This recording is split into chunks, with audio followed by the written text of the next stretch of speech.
Ladies and gentlemen, welcome back live from Parnu, Estonia, where we're covering the 7th Paul Keres Memorial. Today is the second game of the day, and the 8th round of the classical tournament will be played, and today we might determine who might already win the event with one round to go, or everything will be decided in the final round tomorrow. So, as usual, your hosts are I'm Graham, Startup Connections, and this is Women International Master Margaret Alde, and let's have some fun. Yeah, great to be back. Yeah. And as you said, it's a really important round, so. Yeah, like every round, I suppose, but this one is a bit more important because there's only 2 rounds to go. Classical time control. So before we jump into the action, because the round has been ongoing for about 1 hour, we typically skip the opening phase. Let's remind ourselves, what is the tournament all about? Yeah, so we have actually 2 classical tournaments going on right now. We have the Open A, which is the one that we are following, at least the top games from Open A. And then we have also Open B, which is for a little bit lower rated people. And both of them play 9 rounds, as we said. Right now, it's round number 8. And time control 90 minutes plus 30 seconds, but no extra time after move 40, which is what you kind of have to do with having double rounds in one day. Yeah, no really choice there, and we could definitely see some players are a bit fatigued, so this definitely is going to play a role to determine the best players here in Parnu. And these are the prizes allocated for the main tournament A and B. Of course, the biggest chunk goes away to the Classical Open A, and the winner is going to be happier by €2,500. So there's a big fight for it. Right now, only one leader. But there's lots of other prizes, of course, like top 8 finishers, they get a good prize, and best Estonians, best juniors, best women players, especially women players who got the boost from a sponsor pretty much last minute. Yeah, exactly. And I think it's always nice to see when there's a sponsor and they feel like some specific topic or field is very close to their heart. And for example, they want to promote female chess. Well, thank you for them. Amazing sponsors. You could see all the logos of the supporters in the beginning of the broadcast. But this is the schedule. So we have only 2 days to go. Today is Friday, July 31st. Tomorrow, oh my goodness, Margaret, tomorrow already is August. Yes. Can you imagine this? No, don't tell me that summer is Unbelievable. soon to be Summer is ending. passing. Yeah. Yes. So today is round 8. And tomorrow there's going to be the final round, the morning round. It's going to start at 10 a.m. Estonian time or 9 a.m. Central European Summer Time. We're going to tune in 1 hour later at 11 a.m. local time. So make sure, don't miss it, subscribe to the channel and get alert whenever I go live. But now let's go to the 8th round and see what have you missed in the past hour. Yeah, exactly. And as we mentioned, we have one leader, the Chinese Grandmaster Zheng Shengsheng. And actually, we have some a little bit surprising pairings, actually. So we have 2 female players playing on 2 dot boards as well. So Alexandra Maltsevska, she's been having a really good tournament. She has 5 points right now, and she's playing against the leader. Okay, yeah, the ladies are really motivated here. And of course, also the second board is a Latvian player, which is Agnesa Stepania Terapetisiana. Very happy to see her performing well. Also has 5 points. She is playing against one of the strongest players in the field, Valerie Kazakowski. Yeah, so we're definitely going to cover that game. And then we have quite a few, actually, the players with, I think it was 5 points, yeah? Yes, exactly. So I think there's 7 people. 7 people, yeah. So one leader points, with yeah. 6, one with 5.5, and 7 with 5. So the leaders are running away, but the fight for potentially second, third place might be still very much wide open. Exactly. Okie dokie. So what do we have here? We have some sort of a Catalan. I think it was actually a Neo-Catalan. Yeah. Black chess play, bishop b7. And from my experience about these positions, if white cannot show anything in the next one move, then black has solved all the opening problems. Like if black is allowed to play something like b4 or a6, then because of this bad Catalan bishop, which now has found a way to join the game, then black typically has solved all the problems. Yeah, exactly. And the other point which black wants to do to push c5, we see he has already managed that, so white wasn't able to kind of take away this opportunity. So yeah, now he has to start showing something concrete there. Yeah, and she's playing really well, at least this opening part, even though I'm seeing there was some question mark in the opening phase. We're going to get to that. Maybe the engine is just playing tricks. So let's go from the very beginning. English opening with c4. Yeah, you can get to the Catalan or the Neo-Catalan with many move orders. e6. Okay, so this is something I used to play quite a lot back in the day. The big idea, maybe Margaret, maybe you have played some Neo-Catalans, you have some experience here, otherwise I'm just going to start with my monologue. Yeah, I mean, okay, you can start with your monologue, but I'm definitely also interested to hear because I do play similar things. So Okay. it's, yeah, like I usually play the regular Catalan, but I like try to, yes, maybe wait with playing d4 because there are some benefits to that. Yeah. Exactly. And one of those benefits, for example, let's say you play the classical Catalan, you play d4, d5, c4, e6, knight f3, knight f6, g3. One of those benefits is the black can go for direct on c4 line. Like it's a bit risky line, but if black knows what he's doing, he's probably fine. It's a sharper game. The second opportunity for black is to play bishop b4 check. Typically, white responds with bishop d2, and now you play either bishop d6 or bishop e7, and then sometimes the dax with bishop on d2 is misplaced.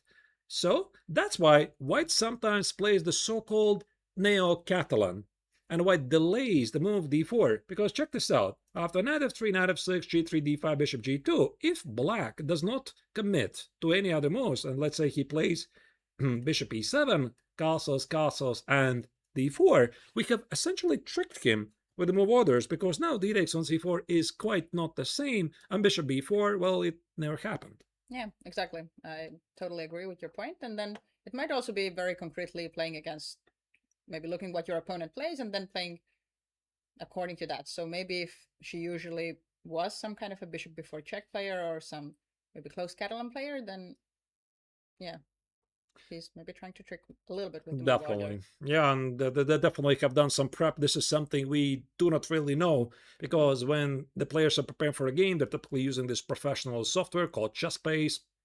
Nowadays, there's some free alternatives. You can do it online, but typically ChessBase is used. And here's something happened. Black immediately played a d takes on c4, and I think this is one of the most solid setups. Black is thinking about potentially defending the pawn with b5. If you play knight e5, there's a very annoying move, queen d4. You quite can't do this. That's why white very often plays queen a4 check, knight e7, queen c4, collects the pawn. But there's a catch in these positions. So the catch is you try to play against black's let's go bishop. For example, you don't mind getting a symmetrical position, something like c5, d4, takes a knight e4. White is very happy about this, because as long as he has the pressure against the pawn on b7 and black has difficulties to develop the last square bishop, white is very much fine with that. And that's why there's one of the biggest issues for black is how do you get the last square bishop on c8 into the game? Yeah, exactly. Because if black solves that, then again, he has no weaknesses. He's solved everything basically. Yeah. So that's why black is trying to get this bishop out to b7, short castle, knight c3, and rook b8, marked as a mistake by the engine. Black wants to play b5, bishop b7. You could try to, for example, play this immediately with b6, but now there could be some issues with knight e5. Yeah. And suddenly you don't know what to do with this rook. Yep. That's why black plays rook b8. Black wants to play b5, bishop b7, and solve the problem. And of course, immediately follows d4, because white is trying to punish black because of the early positioning of the rook on b8. Yeah. And she anyways went b5, yeah. She played b5 anyway. So because often, or like at least sometimes, black has to play a6 as well to be able to play b5. So kind of now it looks like she has managed to do that without having to commit to a6, but okay, the rook is on b8. Usually the rook wants to go to c8 quite often. Yeah. Yeah, so now black seemingly has won a tempo. Not committing to a6. Yeah. But you know, I'm looking at this, and it doesn't ring a bell. Like, I don't recall that black could play like this. Yeah. And I have a feeling that something is wrong with black's position. And by the way, the moves we're getting right now is rook d1, bishop b7, bishop f4, and rook c8. So these are the last moves. Kind of got to a normal position. Ish, yeah. Right. But I would kind of try to immediately find some punishment. Mm-hmm. Because there's obviously the move bishop f4. Yep. The rook d1 move is very logical because you don't want to take it. The knight is getting to c6. Mm-hmm. The pawn on b5 is under attack, so that kind of makes sense. I can very quickly check with an engine if the Chinese Grandmaster played everything correctly. Yeah, so rook d1 is one of the most normal moves. Bishop b7, bishop f4, rook c8. The computer still likes white, yeah? He still likes white. Yeah, and I was thinking about this line. About knight x on b5. Mm. I have never seen this, but maybe, okay, maybe this is some prep, even though Maltsevsky has spent like half an hour Yeah. almost. I Yeah. don't think so. The point is, if you take it. There's some things happening on c7 square, I assume? Yeah, some, In which okay, order? bishop c7. I was actually thinking queen a4. Ah. Mm. That was my original idea. Mm-hmm. But engine somehow finds some crazy move. Okay, people don't play like this. d3, rook d3, and queen b6. Yeah, but even that looks quite okay for him. Yeah, white is definitely pressing, and this line actually continues. Takes, rook b3, some crazy line. Yeah, so I'm not sure if this even makes any sense at all. But strictly the best choice is bishop c7. Okay, so Queen e8 and knight e4. Yeah. So the line actually continues, takes, a6, and strictly knight a7. Oh. So like you have to know quite a bit. Yeah. In this line, and the black's position is kind of dubious. So after knight x on b5, that's why c6 on d4 doesn't work. According to an engine, queen b6 is the move. I thought that was your pawn down. Yeah, black is attacking knight, you retreat, and now probably takes, and the big question is, where exactly is black's compensation? Yeah, that's a very good question, because e5 doesn't, I mean, you can play it, but then there's the knight f5 intermediate move. It's quite important, I think.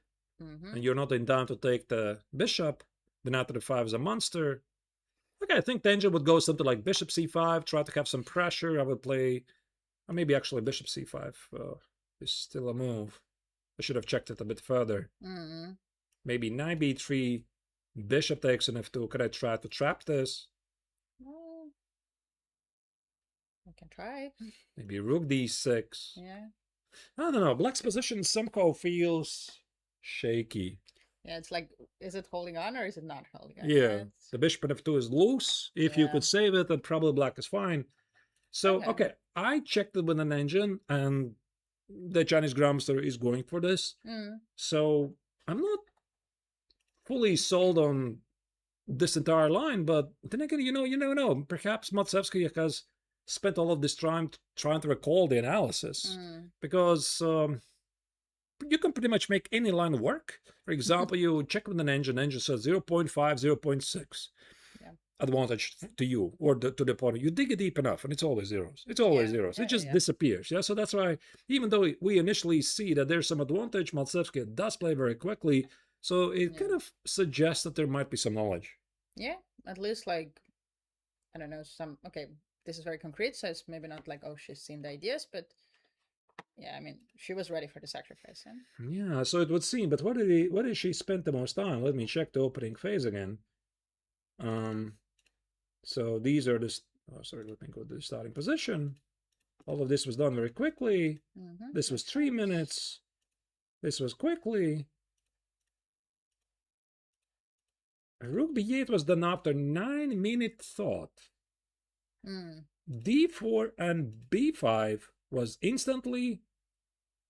Bishop b7 was after 13-minute thought. This is interesting time usage, though. So it would seem. Because, like, the b5 is the move that, like, I would have assumed that she spent more time on, because... Yeah. Yeah. Yeah, it's a bit of a mystery. I mean, on another note, it's not the most uncommon idea. It's pretty standard idea. You sacrifice one of the queens and pawns, you try to get some dynamics, and then you solve the problems. Yeah. And we've seen her being a very concrete player, so... Oh, yeah. It also might be that she just has something concrete in mind, yeah? Yeah, Then so it also makes sense from the Chinese grandmaster's like perspective. Maybe he was like, okay, I haven't seen this because I don't think that he's in prep anymore. And then he was like, okay, I haven't seen this, so there should be something wrong with this. And that's why he was like, okay, I'll just take the pawn. Maybe that's what's wrong with it. yeah, it seems that you have to take the pawn. Otherwise, Yeah. if you don't take the pawn, what do you do? Mm. Then black just immediately solves all the problems, plays queen b6, and potentially even takes over the game. Like, Yeah. even if you don't like the gambit, like, you have no choice. You have to accept it. That's true. There's one more thing I would like to check. After knight c3, what happens if white takes on black takes on f3? Okay. I have some intermediate move maybe with Maybe you have BC. to. Yes. Maybe you have to, because the point is, I think you're losing. With this. You have no Yeah. choice. Yep. Same thing. Knight a4 doesn't really change anything because you're going to drop a piece. Yep. So that's why after knight c3, which by the way was just played, it's very important detail that after the take it, there's this capture. Oh, but it goes on, yeah? Yeah. Bishop. After bishop c5, you probably, I'm not sure, you probably have to take with the pawn to defend the pawn on f2. Yeah. And if black doesn't have anything immediate, then most likely white just keeps some advantage. Yeah. Something like 95 and some discovered attack. But I don't see any discovered attack. Like bishop f2 is queen f2. Yeah. So that's why the Chinese grandmaster checked it. Okay, I can play knight c3. I'm not blundering anything. And here the question for the Polish player. Where do you prove your compensation? Probably some sort of a capture. And now here, do something. Definitely not e5. Maybe you play bishop c5. Yeah. Maybe, I think it makes sense to include once the trade. And maybe knight c5 or bishop c5. It's, yeah, bishop c5 I think is the most logical one. Yeah. We might be heading here. Yeah. I think it's also interesting to see how much she's gonna spend time on those moves. Because I think that the more she thinks, the more it might be that maybe she was planning something and now is realizing it wasn't working and she might feel more uncomfortable. But if she starts playing quite quickly, it's probably that she was expecting it and she has some ideas. Yeah, I mean, if she had 1 hour and 25 minutes, there would be no discussion. Yeah. That's what confuses us. Yeah, this 1 hour and 4. that's the part that's really confusing is here. All right, a very interesting game. Black has sacrificed a pawn, getting some dynamics. Let's check the second game, where we have another lady, Agnesa Stepane Teravatisiana, young player from Latvia, is playing against Valerie Kazakowski. Yeah. Oh, why is White's king where it is? Oh, yuck.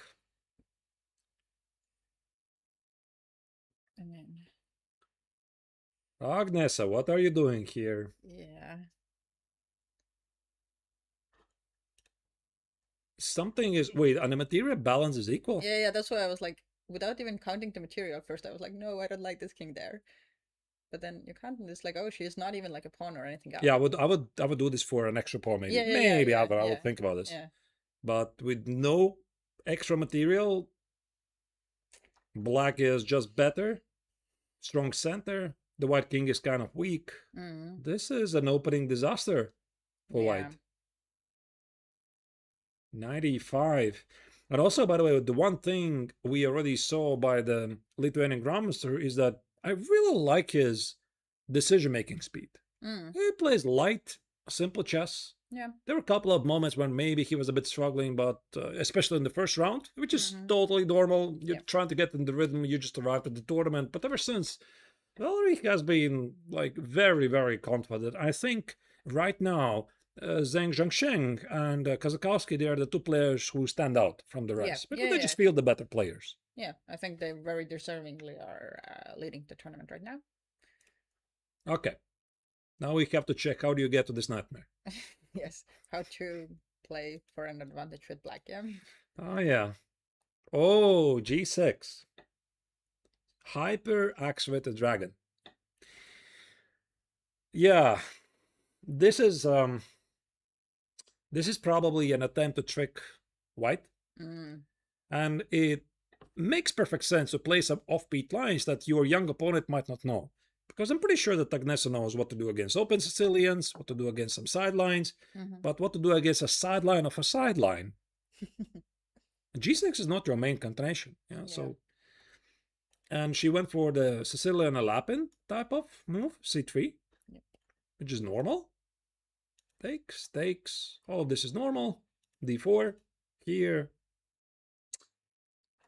Bishop E3.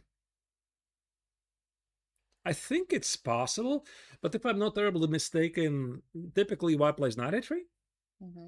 And after C takes on D4, white plays knight B5. Yeah. If I remember correctly, this was the line. And if black tries to be funny, sometimes you have even stuff like bishop E3. Oh, wow. Yeah. Meaning you could take it as a mate. Exactly. It just leads to a mate. This bishop E3 in the Sicilian Alapin is a very common trick. And that's why, I mean, this queen E4 doesn't work. And let's say I go here. But wait, I think there's already bishop E4. That actually looks dangerous. So maybe you can't even do this. I don't remember. What were you supposed to do? I could very quickly check with an engine. No, it is c takes on d4, knight b5, knight a6.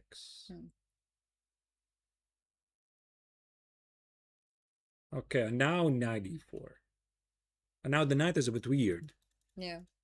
Even though I never quite liked that people in the Sicilian Alapin take with the knight on d4, because I always felt that, you know, in the long run, you risk having no pawn play, and your opponent will just grab the center eventually with e5. I don't like that. Yeah. So anyway, here, white played bishop e3, which is probably normal. Yeah. But now I think you have to take with a pawn. Which, again, probably makes sense. If you play the Alapin, you are ready to take with the pawn now. You gotta do this. I think so. Like, you have to take with a pawn. Not be afraid of Taik QP. And somehow here, we are getting to a very similar position, but the difference is the players are not committed to knight a3, knight a6, which is a very, very big difference. So black play knight f6. Yeah, makes sense. And now black doesn't play knight a6. I think maybe she just mixed up the opening. Could it be that she forgot? That she forgot that you have to start with knight a3, knight a6, and I'm sorry, knight a3, c takes, knight b5, and then play bishop e3. And she played bishop e3 immediately because she did this after 4-minute think.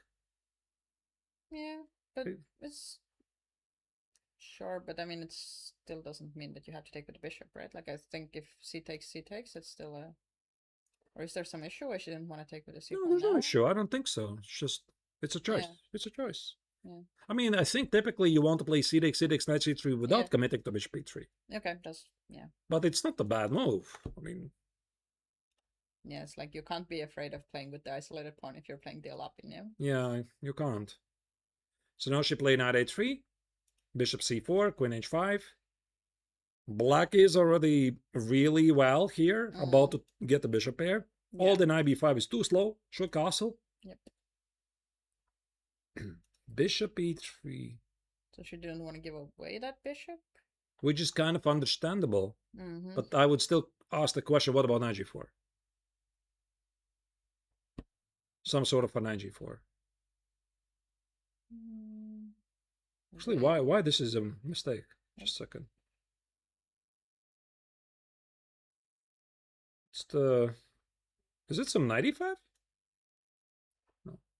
I thought knight e5, knight e5, queen e5, if you castle some knight g4. That's what I thought. Oh, and I blundered the mate again, yeah. Yep. Now, what's the... And that's why I don't like evaluation bars. Yeah, we become dependent on them. Bishop g4 maybe, yeah. Just bishop g4, yeah. And just like, are you going back with your other bishop as well? And then I have some rook d8. Even though queen b3, knight e5, or castles knight e5. Yeah, there's some dynamics. But Kazakowski, like, okay, he spent like 1 minute, didn't really look into this too much. Yeah, I mean, castles is a very logical move. Yeah. Yeah, but this is too much. Yeah, this is way too much. Why couldn't I play like this? The king is in the center. Knight g4 immediately came. You could have castle it to checkmate. Yeah, I think that might be one of the biggest issues, that like castling now is going to be really difficult. Because you can't also get rid of that knight. Like h3 does basically nothing. Right. But I still think probably this is pretty okay, yeah? And maybe then, I don't know, either knight g4 or bishop g4. I'm not sure which one to start. Now you have to decide. You can't land both. Yes. Because here, at least, they put the bishop. Yeah. Ah, wait, 95 again. That was the idea, yeah. Okay, maybe just play this position. Okay, I accept that you have double the pawns, but I have the bishops. True. Not the worst position in the world. Well, better than what happened, yeah. And if you play knight g4, yeah, what happened was, I think, worse. And here you somehow save the bishop. Maybe this. e5. Yeah. Bishop g3. Yeah, it's not great, but the king is safe. You might play h3 next. I mean, the line maybe continues. So anyway, she played knight e4, knight g4 followed, knight c6, knight c6, you can't castle. Bishop f4, this king, queen f5, still no time to castle, and there's the castle, which disappears. That was actually very precise by Kazakowski. Yeah. Knight e5 and bishop e5. So the bishop that she was really trying to save is gonna be finished anyways. Yeah. She does not look very happy about it. Yeah. I think we can understand why. Okay, but how would you try to, with white, make the situation at least a little bit better? Because the king is, you can't find any safe square for it, really. You're never going with, I don't know, to g2. You're never doing anything with the king, basically. Get the queens off the board, yeah, exactly. maybe start with Exchange the something. queens, yeah. Don't maybe think about too big about the larger picture, but start with small Yeah. things. Yeah. Like start with queen e2. If you solve one problem, maybe you can solve the next one. Yeah. But I think, of course, Kazakowski is going to decline. Yeah. And maybe grab the center. I don't know what to do with the king. Yeah. Maybe it's even like the h4 probably doesn't really do anything. You can go h5, and then I'm still creating exactly so many weaknesses for myself. Yeah. I mean, black's position basically plays itself here. So for the Latvian, this is a not a great result. From the opening queen e2, at least she found this move. Yeah, makes sense. And I think Kazakowski's going to spend here like less than 1 minute. Yeah. To decline the trade, unless of course he sees something concrete why he should do the trade. Maybe some takes and rook b8. At least check for a while. Am I winning a pawn? No, I'm not winning a pawn. Yeah. Bishop a6 and some. Maybe he'll still look at this position and try to find some forcing line. If there's no forcing line, he's definitely going to reject it. Yeah. Okay, so Kazakowski is doing really well. Let's move on to board number 3, where whoa! I see the evil bar. The evil bar is up in the sky. Very, very white. Very white. As white as it gets. Almost, yeah. Apparently there was a big mistake. And the last move was bad, but... Wait, where is black's pawn? Not existing anymore? Yes. Wait, what is going on here? Because white has the bishop here. White can take a second pawn. That also explains why the evil bar says 2.8. Yeah. We have to see this from the beginning. Okay, let's take it slow. Disaster somehow. Okay, 92. I get that. This is somehow what I've been trying to play against kings in defense players, to force them to play the Grunfeld. Okay. b3. Not a very ambitious move, but it's a move. Yeah. All of this is pretty normal. c5. Okay. That is committal. Okay. d6 on c5. So what white says, I'm not going to hold on to the pawn. Yeah. Let's say you play queen a5. I will play a3. I will play c4, b4, or maybe b4 first. We're going to get some very symmetrical Catalan position, but I will slightly push. Yeah, it's very similar to the reversed Catalans. Yeah, top board, yeah? Checking. Exactly. But black plays knight c6. Okay, so That's a he's choice. It's willing not... to say that he doesn't want the pawn back immediately. And Kenan was like, okay, you got it. Let me keep my pawn, yeah. What's mine is mine. Yeah, he played a3. Queen c7, c4. Rook d8. Takes, b4. Where's your pawn? And now black has no compensation. He Yeah. went for some active moves. Queen comes out. You try to be aggressive. Here. Here. And black can basically resign. Yeah. Because if you take two bishops, monster center, extra And the pawn, up, yes. and this is probably some g4 or knight g5. Yeah, maybe. Yeah. There's probably, I think this. Like at least, I'm not sure about this, but I saw this line. Maybe I have to be a bit accurate with the move order. Uh-huh. Oh, wait, no. Sorry. I miscalculated. I thought I'm going to take several times, trade the queens, play knight g5, knight e4. Uh-huh. Yeah. But no. Wait. Wait. Why not here? G4? G4, yeah. And now, wait.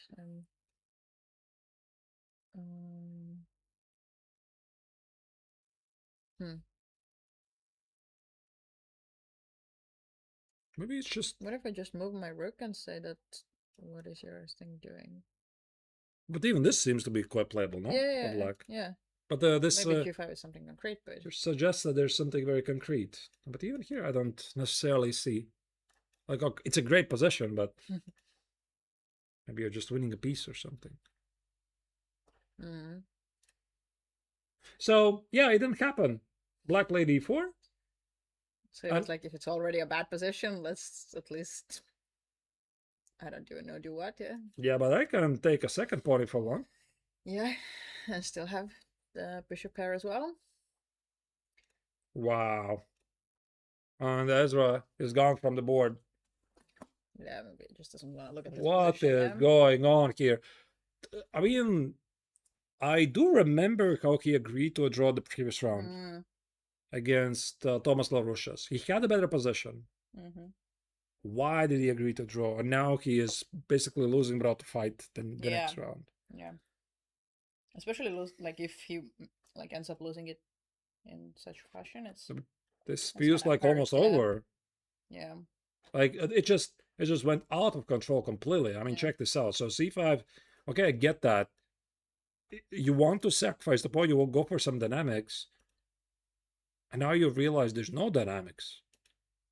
He played queen c7 after 10-minute think, 8-minute think. This happened immediately. 2 minutes, 6 minutes, immediately 7 minutes. 40 moves and totally hopeless position. Yeah. That's horrible. Yeah. That's the thing, like, I've played the Catalan with white, and sometimes, or like at some point I was scared because I was like, oh, what if the opponent takes the pawn and actually hangs on to the pawn, and like, it's easy to kind of lose the control, and then the position is maybe like, I don't know, equal, or black is like tiny bit better, but it's the other way around right now. It's kind of like reversed, right? So it's even worse. Yeah. Yeah, but this knight c6, it feels a bit too much, because the way I understand about these Queen's Gambit accepted positions, if black, for example, if we had this position, let's say bishop e2, knight c6, this is typically the best moment when you can ever take the pawn. Because black has some difficulties to recapture. There's no queen c7 to attack the pawn. Sometimes you do have queen a5, sometimes you do have some knight e7, knight e4, but sometimes you don't.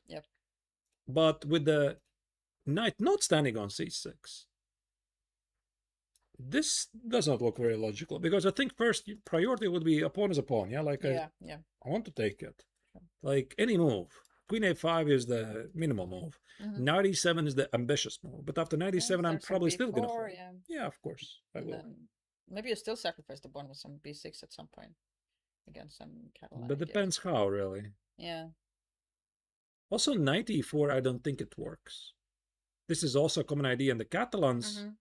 Takes. It feels that white is just pawn up in the end pawn up. again. Yeah. Yeah. And that's why I think you have to play queen a5. Mm-hmm. You simply have to. You have no choice. Yep. Yeah, this was a misjudged position. And then in a difficult position already, it's very difficult to make a choice. Knight g5, by the way, was played by Kahneman. I mean, that's maybe even better, yeah? Because now your bishop is under attack, and, I mean, what is what happening are you going to here? do with the bishop? Yeah, like bishop f5, g4, Mm-hmm. h6, the only move, not boom, Yep. resign. Yeah. It's immediately resignation right here, like you're Maybe. dropping material. Yeah, exactly. Maybe it's like you can't even defend that bishop. Well, Or maybe you can go totally crazy. Like, okay, if you are, like, if you're doing really badly, then complicate things until the very end. Some rook d8. yeah. But I mean, I'll just... But you have so many great choices. Yeah. How about start with forcing Even no this mistakes? and f7 is hanging, yeah. It's not difficult even. You can always castle. Mm-hmm. Oh, wow. Yeah. Yeah. Do we see them on the camera? How miserable does he realize that? Yeah. Poor Ezra. Mm-hmm. But I mean, this, yeah, he did it to himself. That's the game you want to forget. Yeah. Really. And of course, Ken, we'll take it. Thank you. I'll take this One point. short game. Yeah, and you know, maybe ultimately he's also rewarded for his fighting spirit because Yeah. he was pushing, and we had a bit fun about his fighting approach, like pushing these dead wrong positions. But he played super long games against Kazakowski, Yeah. even longer game against Ilya Khaitin, and somehow maybe this is, I don't know, yeah, justice for the fighting spirit for trying. And there you go, have a snack. Yes. Have a short evening. Yeah. Have a short evening, yeah. Yeah. At the expense of Ezra Kirk. Okay. All right. Wow. And there's another huge advantage on board 4. Yeah, so they chose violence today. Definitely. A lot of violence is happening here. Self-inflicted. Yeah.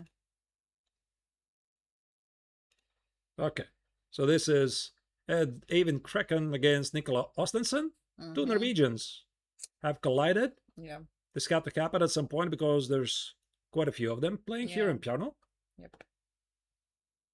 And Krekken, I think, was on a roll recently because he lost one of the, I think it was round 5, he lost against Maltsevskaya, and then he won a couple of games in a row. So Yes, no, he's won. must 2 be games feeling good. in a row. Yep. How many games? 2 in a row. He won 2 in a against row. Haitin the last game. We checked it a little bit. Okay, so we have this position. What's the material balance? 1, 2, 3, 4, 5, 6, 7. Yes, same amount of pawns. Same. Yep, but the a5 pawn is probably a little bit better than the doubled b pawns. Whoa. That's weird. Okay, obviously you can't take it. He drops the rook. Yes. Let's go from the very beginning. Not the opening I would have guessed. Cecilia and Rosalimo. This is one of the main lines. Sorry. Thank you. e5. Yeah. Like black is getting bishop here, playing for space advantage. One of the common themes of this position. Engine really likes this maneuver for white. Knight a3, knight c4, b6. Okay, all of this is pretty standard. Castles and f6. Okay. I mean, I get that. I get that because you don't want to take on c4 because then you have 0 winning chances. You don't want to play knight h6 because you drop the pawn. Yep. And you don't want to play knight e7 because this knight is typically feeling weird. Yep. Even though engine wants you to play knight e7. Yep. So that's why he played f6, which kind of makes sense. He protects the pawn. He wants to play knight h6, knight f7, keep the bishop here, and go for the longer game. Yeah. Yeah, that looks logical. Except, there's a problem. The problem is a 4. How do you react to that? You don't want a 4, because let's say now you play knight h6, a 4. These types of pawn structures are generally bad for black. It's a very big weakness. One of the bishops will be is- traded. Yes. If you take it here, there's a weakness on d6. Mm-hmm. So that's how Black said, okay, I don't like this move, but you got to do what you got to do. You play g5. Yep. And now came the next shocker. Oh. Whoa, this is a... Yeah. It's very common move also. Yeah. Because if you take it here, you lose a pawn on b6. So you have to take with an a pawn. Yeah. And a5, you ruin Black's pawn structure while the king is in the center. Yeah. I could play this idea myself from the white's perspective. Of course, not against g5, but white is playing everything very logical. Yeah. b5, knight b6, take the pawn on c5, bishop f8, otherwise you drop the pawn. Mm-hmm. Knight b3. Kind of makes sense. Makes sense. White wants to play d4. Black stops this. Queen g4. Knight e7. So I think until this moment, Kraken played 100% game. Yeah. Like it was super, super smooth, super accurate. Okay, the knight on b6 is weird. And apparently here he had to do something better. A knight c8 is the first miss. Mm-hmm. So what is it? What he should have done? There's one move that I spot immediately. Like, for some reason, I noticed this. It could be a wrong move. I noticed this move. Oh. I thought if you take it, I put my knight on c5. And I was hoping if I will get d4, I'm immediately winning, which is wrong. Like, I thought if I get this position, if I get the pawn with the knight on c5 and outside pass pawn, it's got to be close to winning. Yeah. But I don't think I'm winning the pawn. Probably there's some concrete problems. Oh. Okay, I didn't calculate that far. Yeah. But that was kind of the big idea. Yeah, I wanted to get the knight on c5, the pawn on a5, and somehow press on this. So that was a miss.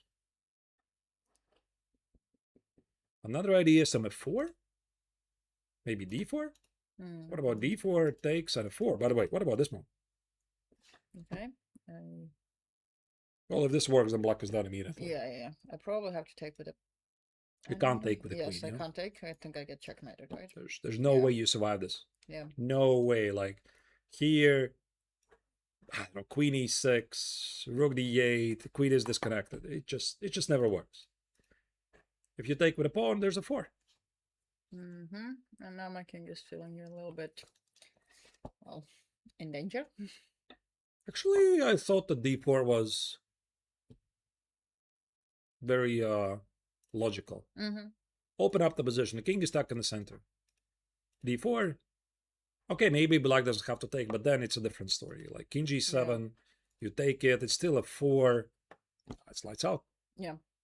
So he was like this close to play the perfect game, and yet after 7 minutes, the young Norwegian played knight c8, and black responded with queen c7, which is for some reason a miss. The question is, why is knight c8 so bad then?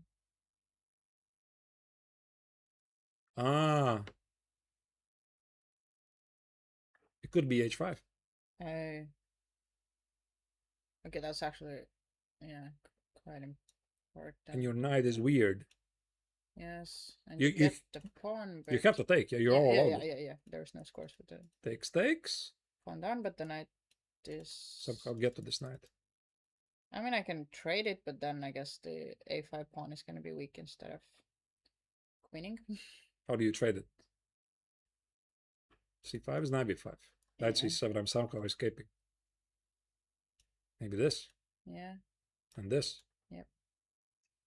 And then you have to go to f5, and then I'm going to say that, yes, I will. Yeah, this is the perfect play. Yeah. I think so. So we're not using an engine here, the viewers. We try to figure it out ourselves. Maybe some rook a8 and I don't know. At the correct time. Or maybe I just try to block everything and say that, So this was a missed opportunity also for black. Knight c8 is a mistake. Knight c7, queen c7 is a missed response. I think there's no choice for white. Is there? You can go back. Right. So let's say you, okay, of course Yeah, he he takes. takes, Let's say yes. king e7. Do you play now d4? Yeah. But now with the knights, it's somehow like, Maybe it's still good. I mean, probably still good for white, but it's at least I'm at least a little bit less scared. Yeah. There's also this idea. Oh. It's gotta be good. Yeah, Like the yeah, king is yeah, so yeah. open. You won't open it up. This d4 e5. Let's see what's gonna happen. So maybe black gonna take with a queen. So he has to take with a king. Mm-hmm. And d4 or f4 even. Can I even play f4? Okay, what if I still do go h5 then? I do have that Here, yeah? intermediate attack. Yep. Queen f5? Mm-hmm. Can I want to trade the queens. D7. But you're gonna drop the pawn. Yeah, probably. Yes. Take over the rook. Yep. No, but I think that this f4 is probably a bit too much because my idea was to give you a check on g7. If you take a play e5, that's what I wanted. Yeah. But I already found that there's d4. Yeah, so d4. Okay. And okay, maybe black is not gonna take. Black could play like here to get the queen on e5, and again a 4. Open, Yeah. open, open. Yeah. Yeah, I have one check, but it doesn't really Yeah.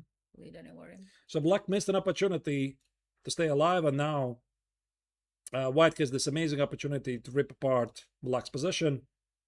He might miss it. He already missed it before.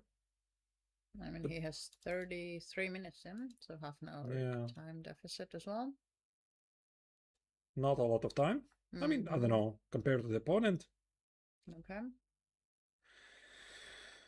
Okay, so we have one result. So one result. Thomas Larouches against Maxime Lagarde, board number 5, is officially a peaceful outcome.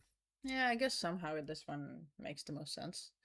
Yeah. Or like, yeah, I can see why both of them were okay with the draw. Okay, maybe we can still check a bit more games. Let's go to... Oh, I see our friend, Krzysztof Jakubowski. Yes, that's what I was telling you. He has risen from the ashes. Slow start in the beginning, but he always finishes well, so we should definitely not count him out. Okay.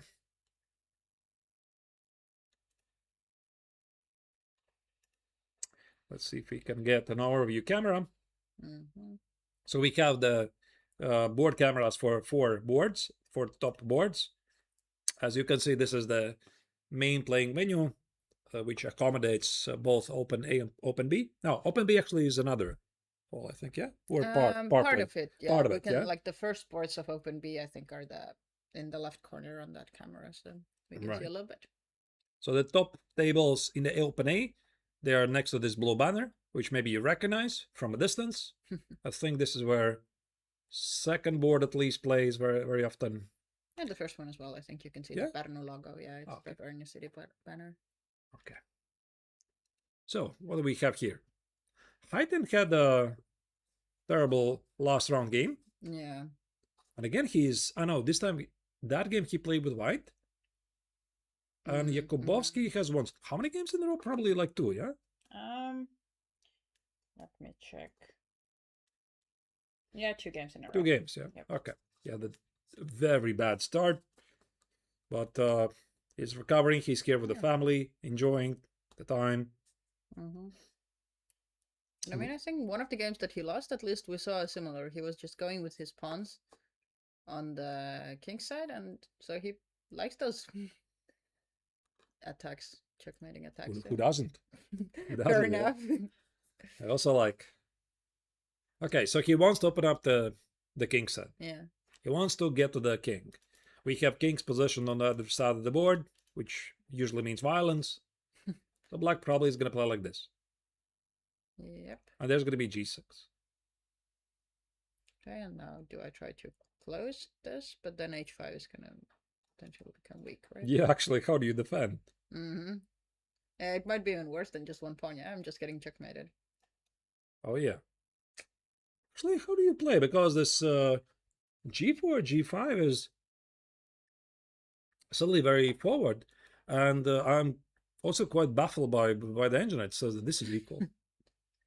Maybe like Bishop f5 maybe?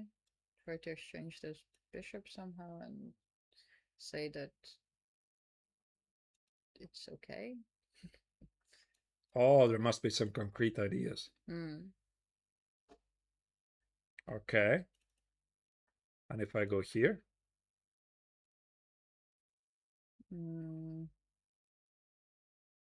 Maybe I'll be very bold and take the pawn.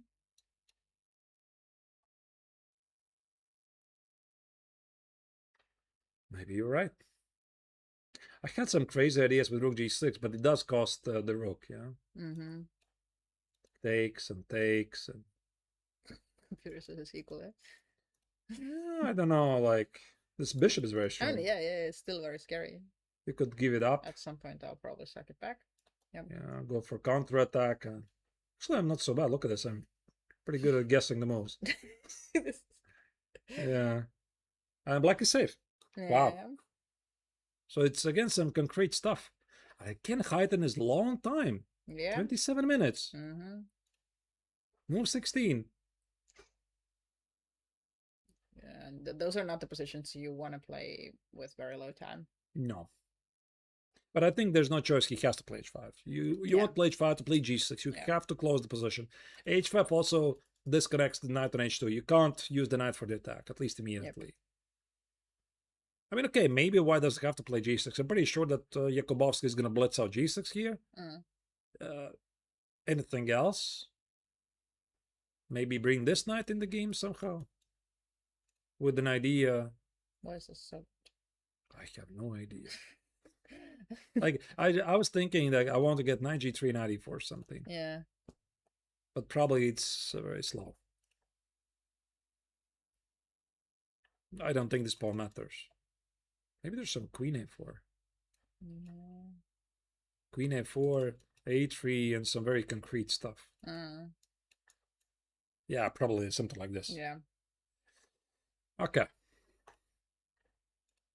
So Jakubowski is doing really well. Who else do we have interesting? Somebody we could check. You have somebody you would love to see from the top 10 boards? See. We can check board number 9 because I see another Estonian. We've seen quite a lot of Ilias games, but might be one of the first times we see another Estonian playing. Aaron Rajando with black against Novak. Who is Aaron? He's a young guy. I think he's 16, so kind of young, yeah. And he has played quite well. I think, okay, right now he's rated like 1953, but I think he recently played one of the youth championships as well and almost raised like 100 points of rating, so he definitely plays better than 1953, yeah. Which is also pretty logical. At this age, typically kids tend to become much stronger. Yeah. Very quickly. But his position here is a bit shady now because the pawn on d5 is under attack, and whatever happened before, white can't take the pawn. Yeah. Yeah, I mean, I guess he couldn't protect both of them, man. White even didn't want the pawn. That is a bit strange. Wait. Maybe he thought that the d4 pawn is gonna drop afterwards. Wait. I'm not sure if it is. Wait, what is wrong with any of the moves? What about 95? What is wrong with this move? I see there's a pin. Yes, but that could be a problem, yeah? Knight here, here. Yes, exactly. Goodbye. Okay, you can't do that. So what else? But I mean, knight f6 is like kind of a threat, no? Maybe long castle, yes. That's weird. Yeah. That is really weird. But if it works, I guess then it's okay. If it works, it works, yeah. Yeah. And I suppose you have no quiet moves. No, bishop g5, rook c1. The knight is under attack, so you drop the queen. Okay. Okay, that's kind of... Yeah, that kind of makes sense. Okay, why not queen d5 then? What if I just take and still long castle? I mean, it's not the same because... No, I mean, now I can keep the pawn. Somehow here, and some bishop e3. Or maybe there's something better. Maybe just play knight c3. And if I take the pawn back? How? Like, my idea was to play bishop e3 and... Okay, I'll take with the knight, and then I will go knight c6. Or maybe bishop g5 even.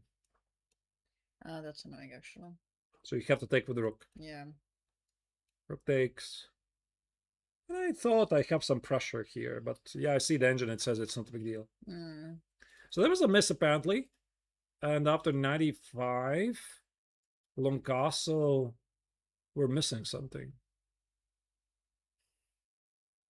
Where else can the knight go? You have to move with the knight. F6, but why?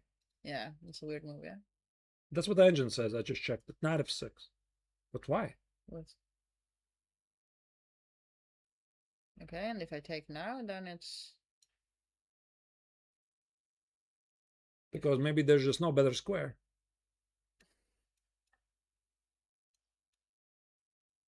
No, but before we were taking with the rook. That was the one that was equal, right? Yes, and now it's not equal because I don't know why.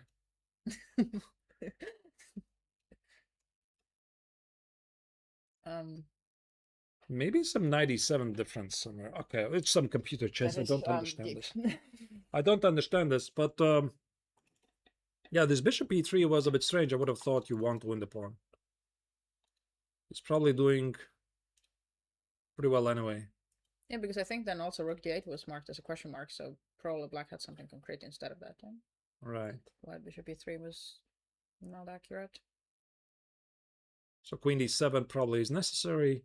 Black needs to play a couple of moves and he's safe. Yep. So how do we exploit that? That is the $1,000,000 question. I do not see. Maybe there's no way to exploit this. You somehow play positionally. Some h4, h5. H4, h5, g3, put the knight in f4, double the rooks. Something. I don't know. So he's suffering a bit in the opening phase. It seems that the Swiss player caught him a bit, but he's in the game. Let's see if we can get maybe a quick update on board number 3, where Kananen's position and the advantage is rising by the minute. Yeah. Where the English player did some total... I don't know what it was. So now he is a piece down, if I can count. Yeah, he sacrificed a piece. Exactly. Yeah, I mean, okay, the bishop was trapped, yeah. So we can call it a sacrifice. I mean, you have to do this something. Yeah, you have to do it. Yeah, like you give up a piece, go for some counterattack and hope. Okay, what if I just take the d3 knight then? Yes, and now I move my queen. I mean, if I'm running totally out of ideas, I can always take on f7, yeah. Yes, and just say that you're only 2 pawns up or something, yeah? Yeah, it's just 2 pawns. Like... yeah, it's true. Yeah. It's not even very difficult. But you don't want to do that because a piece is a piece, yeah? Yeah. And I mean, queen c4, it doesn't seem like there's something very wrong with that, at least. d8? Yeah, I'll take the pawn, yeah? Oh, wait, the bishop is hanging. So I would have to take on... No, but I'm not... No, I don't want to take on f6. Okay, so some... No? I mean... Yeah. I have a feeling White can do whatever he wants. Basically, I don't think it's a position where you have to be super, super accurate. Yeah, in the worst case, you give away the piece somehow with queen f7 whenever you feel threatened. So... But this is the worst position to play against. Like, yes, you can try something, but you know that, like, you basically have still no hope, yeah? Like, there are not too many ways that White can go really wrong. Something happened on board number 4, is it? We do see there's a lot of moves incoming between the two. They're just making very fast moves. Let's go straight there. I want to see this. So it's very clear that... they exchanged a lot of stuff, yeah? Yeah. Rook endgame.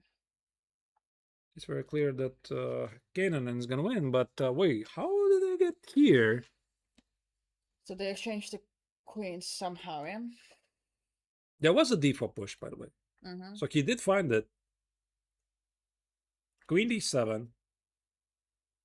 Okay. I mean, it makes sense. He wants to get the queens off the board, but it means that he is sacrificing the pawn. The only question here I have, Yes. why did white comply? Because he saw he's winning the pawn. Yeah, but this now feels kind of safe for black, no? I mean, Yeah. I can pawn majority at the queen side, 4 pawns against 2 at the king side, which maybe don't go anywhere. This is such a weird pawn formation. Like, Yeah, I've never seen it before. yeah. Like, I think that you just automatically want to keep the queens. Queen g3. No? You keep the queens. Yeah. And the same ideas. Like, this is looking very bad. Some rook d1. Yep. Queen e4, rook e1. Just Yep. doesn't feel right. I'm not sure we even have to calculate this. Maybe we have to. Here. Maybe we have to calculate this. You can go back. Queen g4. Rook maybe, d3, queen or... g4. You choose. Yeah. I think this. That's even more concrete. This. This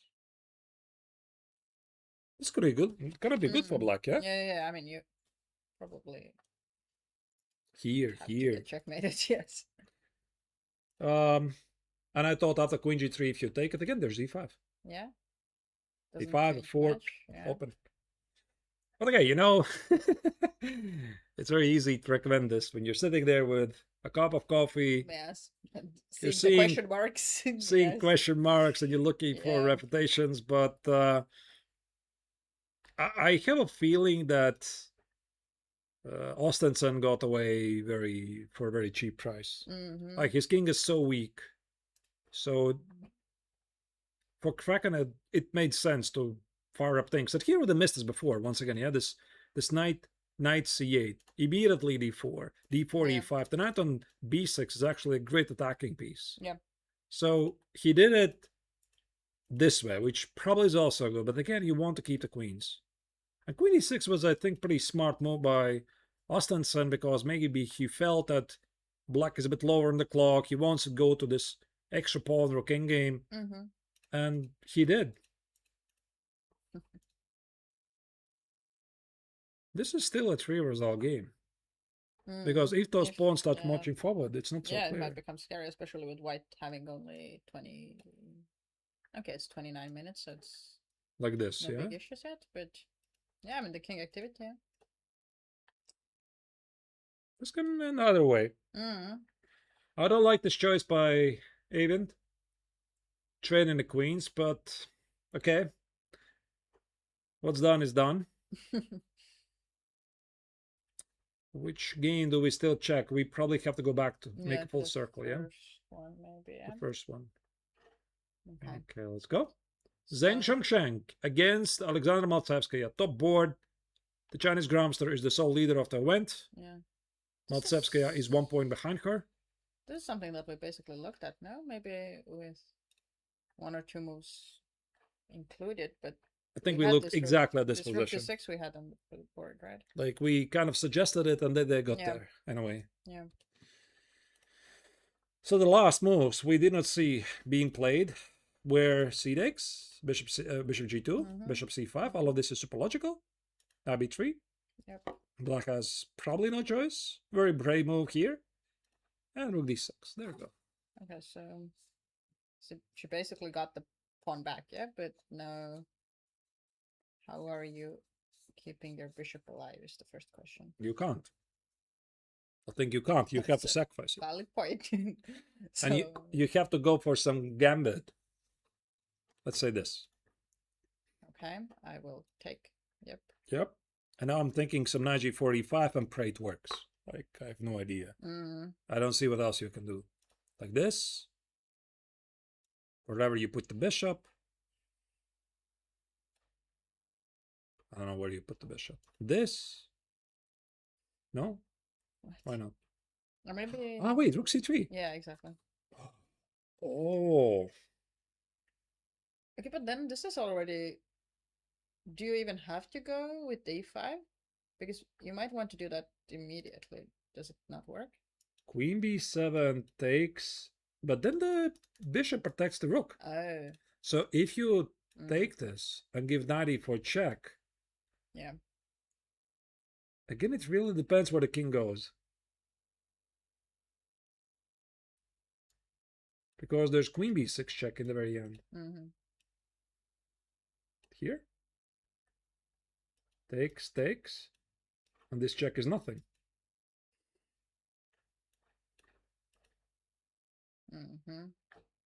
Okay, that's very, very concrete. Yeah. So that's why queen b7. First you disconnect the bishop from the rook, and then you want to play rook c3 and knight e4. Okay, now it kind of makes sense. Yeah. But there's a problem. White still has the extra piece. Okay. So you can do something about it. How about I take it? I will take this, yeah. But it's probably dangerous, yeah. So now you have a rook for 2 minor pieces and my king is exposed. Yes, the king is weak. Probably it's a bit too much. All right. I think that this is definitely something we have to look into a greater depth because the action is heating up on the top board. Is the Chinese Grandmaster going to prevail? Because he might win a piece against the young talented Alexander Maltsevsky from Poland, or we might see a change of the leaders in the main event of the 7th Paul Keres Memorial. The viewers, we are going to try to find out answers to these questions after a very short break. Don't go anywhere. Take some refreshments and see you very soon.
And we are back, ladies and gentlemen, following the action from the 7th Paul Keres Memorial here in Parnu, Estonia, where the 8th round of the main event is being played. We're following the events played on the top boards. We have Soul Leader, his name is Zheng Zhongsheng, a grandmaster from China, playing against the talented Alexandra Maltsevskaya. So the Chinese grandmaster leads the tournament with 6 points out of 7. He is in hot pursuit by Lithuanian grandmaster Valery Kazakowski, who has 5.5 points, and everybody else is even further. So it's quite clear that these two grandmasters are a bit ahead of everybody else, Margaret. Yeah, exactly. That's a very good point. So they both have a really good chance of winning the first prize, maybe. But it also means that everyone else wants to take them down. Yeah? Exactly, and maybe one of those players is Alexandra, because perhaps not out of good life, but out of necessity, she decided to sacrifice a piece. And I didn't really want to analyze this position before we go into the break, because at first I wanted to see if they're going to get there. Yep. And now we can have a lot of fun here. Yeah. So we can try to break it down. What on earth is this position? Yes, because we looked at a few different variations and we realized it's definitely not that simple for white, right? It's very easy to go wrong as well. That's correct. And the point, what black wants. Black wants to disconnect the white rook from the bishop, play rook takes on c3, and play knight e4. Give a check, that's a fork, collect the rook on d6. But there's so many moves here that we have to consider. So let's have a look at which moves potentially make sense. Yeah. So okay, what do we think? Maybe we can also discuss whether moving somewhere else with the bishop would help, but probably not, right? We checked g5, but it doesn't help going anywhere else. We didn't check it very deep though, but we probably want to check it, yeah? Yeah, sure. Let's check that first. This is logical. I would like to first list the moves. Yes. So bishop g5. Yep. Not so much. Rook f6, knight f6, we briefly looked at. Yeah. This is probably also leaving the king exposed, so having two mounted pieces for the rook, maybe not so clear. Maybe sacking the bishop back somehow, like queen f5 something. Okay, we can consider that. This knight doesn't move, probably. Yeah, knight a5 is probably some queen c7, and this knight doesn't move. The rook doesn't move. So no, maybe, probably no. So it's potentially queen f5. And a bishop move. Yeah. This is one of my favorite elimination methods. So let's start with a bishop, yeah? Yep. Here. Let's start with this move. Let's see what happens. And the idea was that rook c3 immediately was at least sort of a threat, right? So no, I can't take with a queen. I take with a pawn. That's a check. Yep. And wait, there might be bishop e7 in the very end, so that's why I'm not rushing yet. Where does the king go is the first question, yeah? That is a very good question. Because if I go here and I play bishop e7, I always have this check. Yes. So maybe I have to go like here to avoid this check. Okay, but you're running under different checks. Exactly. These kinds of checks. Maybe. Yeah, it might be. Oh, wait, maybe there's even a mate. Oh. Ooh. Okay. Okay. That's probably no. Like, it feels super dangerous, but you have to be very concrete. So most likely we can't do that. Then I was thinking, what about an intermezzo move? Rook d7.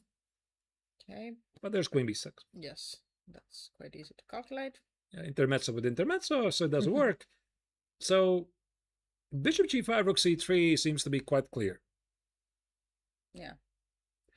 Okay. Bishop e3 is knight g4. Yes, that's an issue. Probably not good. Bishop c2 with but then the point is the same, and the fact that I can take with a bishop on c3 doesn't really save me. The only difference is I can take with the bishop, but I don't see how it changes things. Yep. But you know, I discarded this bishop e3 here. Now I'm thinking maybe it is a move after all. Because I noticed that after knight g4, king g1, knight e3. Okay, I blundered. Yeah, I thought I have queen d3. a double attack, but there's a mate. So I can't do that, and if I can't do that, then I have to play queen e4, and that's not what I wanted. Yeah. Which probably is still kind of fine. Yep. I mean, I guess that's probably what the engine wants at that Right. point. But wait, what else do you do then? Because it is supposed to be still a bit better for white. I mean, we don't know that without the bar, yeah? Yeah, exactly. So like, what about this queen f5 you said? Queen f5. Let's try that. At least I can take it.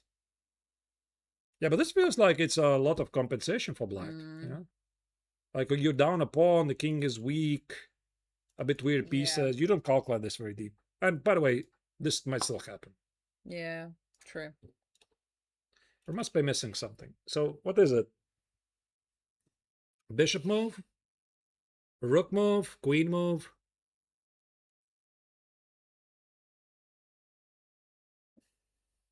Did we check all the rook moves? No, but there might be some rook d7 still. Okay. I mean, I only suggested the rook takes an f6. What about rook d7? Okay, sacrificing the other one. I mean, this is very easy. Knight e7, bishop e3, I keep my two minor pieces. Yes. Right? That's okay. I want to take with a queen and then... Oh, but I don't have a check on f5. Yeah. You can't take it? Yeah. I go here? Yes. And the difference is that in this line, you don't have this check here. And I might have... This is so scary. Oh my goodness. I'm so afraid to go here.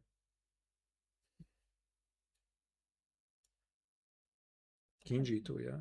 Yeah.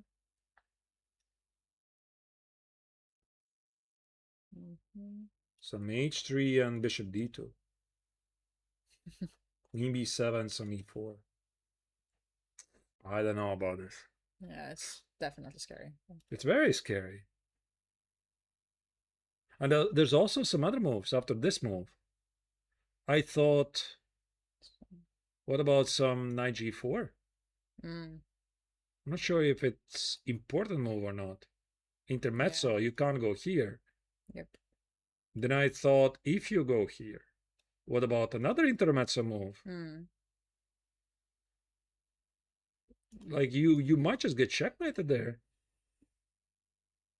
But now I'm up 2 pieces, yeah? Yeah, give just some... Okay, this doesn't feel like it's enough. Some queen e4, most likely. Most likely. Yeah, not queen e4, apparently. So that must be it. Yeah, rook d7. Now we can check with an engine. What does it say? It says rook d7. Yep. Now what is the other move that's keeping the rook f6 quality? Okay. Bishop d2, white is slightly worse. So you gotta take this. Okay. Knight g4 is good. Queen d7 is good. Actually, engine even slightly prefers this move. King g1, queen d7. Okay, so you protected the e5 pawn. I mean, it was not possible to take it anyways, but... which pawn? e5? No, yeah, but it was not possible to take it you can't take so it. It's okay. a5? Ooh. Oh. Well, game. Yeah. well, I kind of like black here. Yeah. I don't know. Like, I see that black has threats and white will have to find a lot of moves. Okay, rook d7 is on the board actually, so... It is. Yes. A double exclam move. Yeah. Let me see if this works. Wait.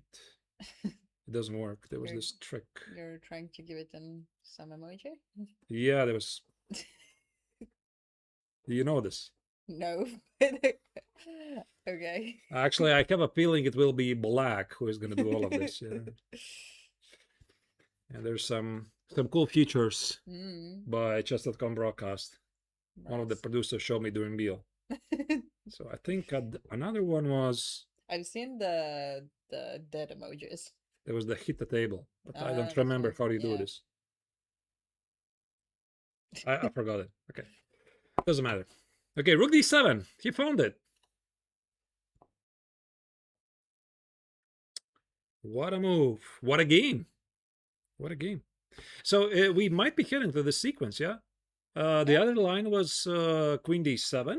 Mm-hmm. Strictly bishop g5. I mean, queen d7 looks so logical. You want to get the queen here. Yeah. Bishop g5. Knight g4.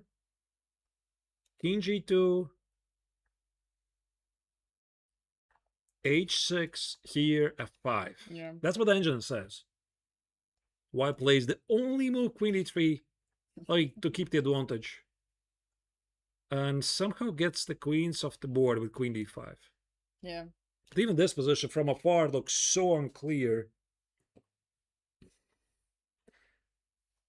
I wouldn't be surprised if here the Chinese Grams would spend a lot of time. Yeah. Like the following moves. Even though now Maltsevskaya is the one who has 21 minutes. Mm-hmm.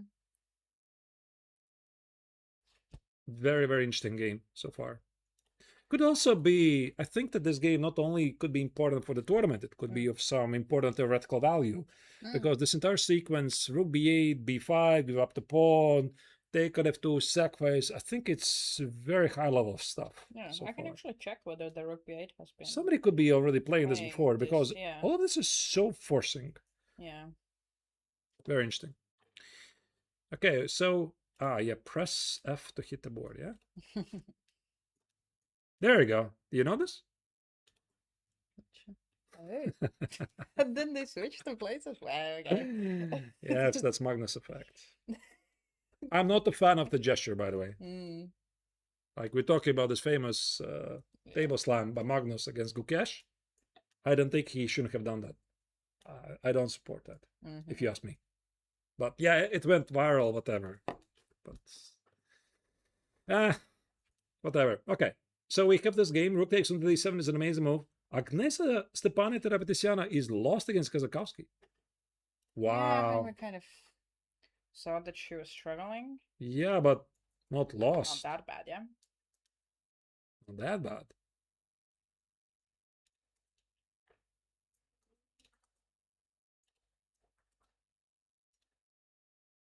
Oh. So we left it here. Queen e2. Kazakowski, of course, kept the queens on the board. You want to bring the king to the safety. We predicted this, yeah? Except with the queen of d7. Yeah. It's a very sad move, but what you can do. Now your king is safe. How do you bring the knight in the game? She tried to play for some b4. Now there's no b4. Bishop e3. e5.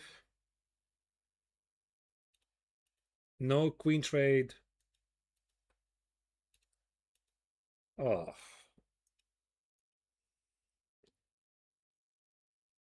Yeah, Alice just looks sad, yeah.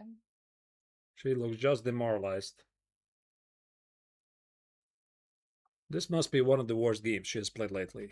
Like, she's much, much better than this. But, I mean, on the other hand, it's Kazakowski who's just not forgiving anything. Like, immediately, that is the difference. The Grandmasters, they're not waiting for the opening to pass. They immediately seize on opportunities. And we have to go back once again to this moment where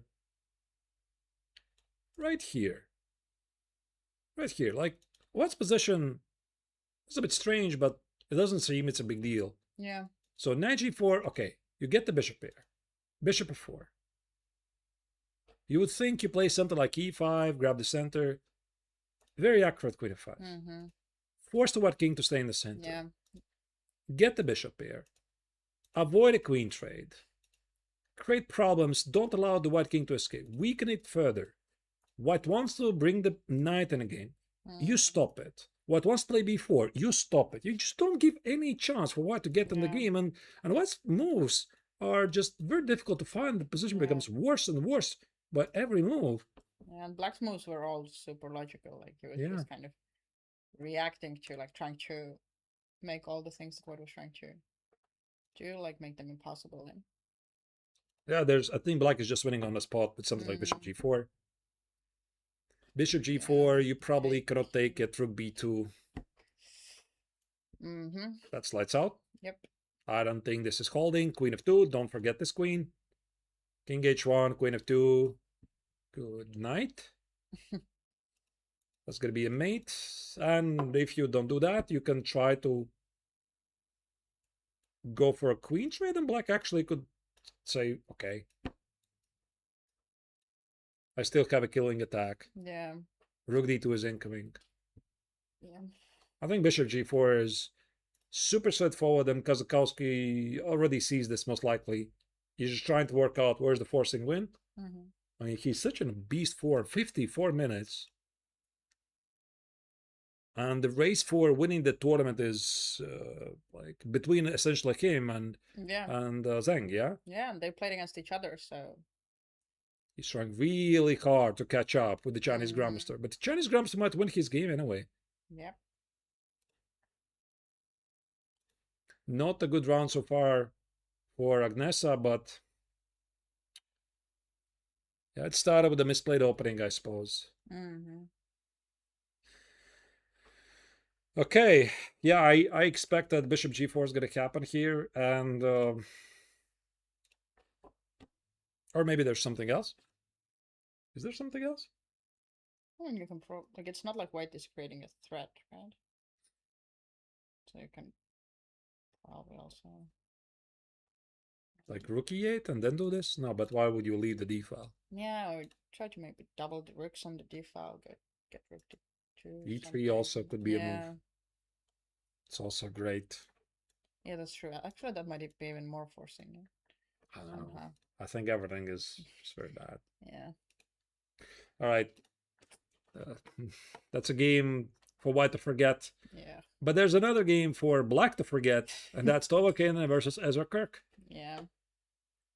So, I mean, we were discussing basically this position, yeah? Or the variation that they were going for. Long castle is on the board. So some ideas. But it's a piece. It is still a piece. So we left it queen c4, long castle, queen d7, take on g6, give up the extra piece, but collect million pawns. Black doesn't do that. Just keep your extra piece. Queen f5. Yep.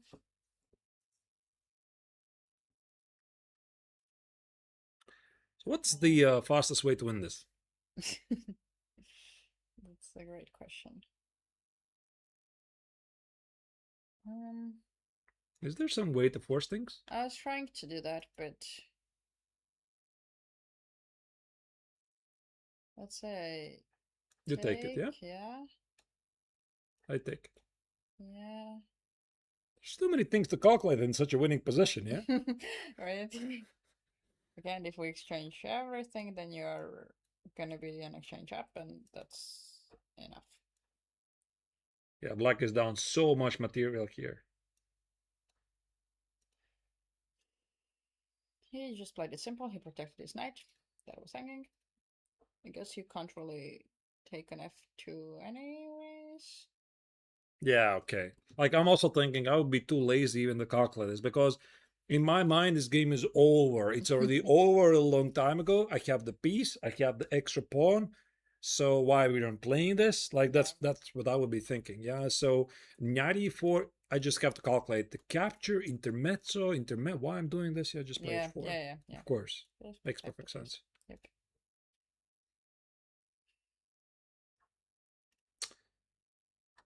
Queen f2, maybe? Yeah, I mean, I guess if you already went to f5, you could do something, yeah? Knight e4, there's going to be some queen e3. Maybe. Threats. Maybe this knight is hanging here. Yeah, so just rook f1. I don't know. I'll maybe take an h4 or e3 or one of those, yeah. Like, I saw that there could be some issues. Why like, are we creating issues ourselves? No, I found this issue. Yeah, here. exactly. So maybe it's not that obvious.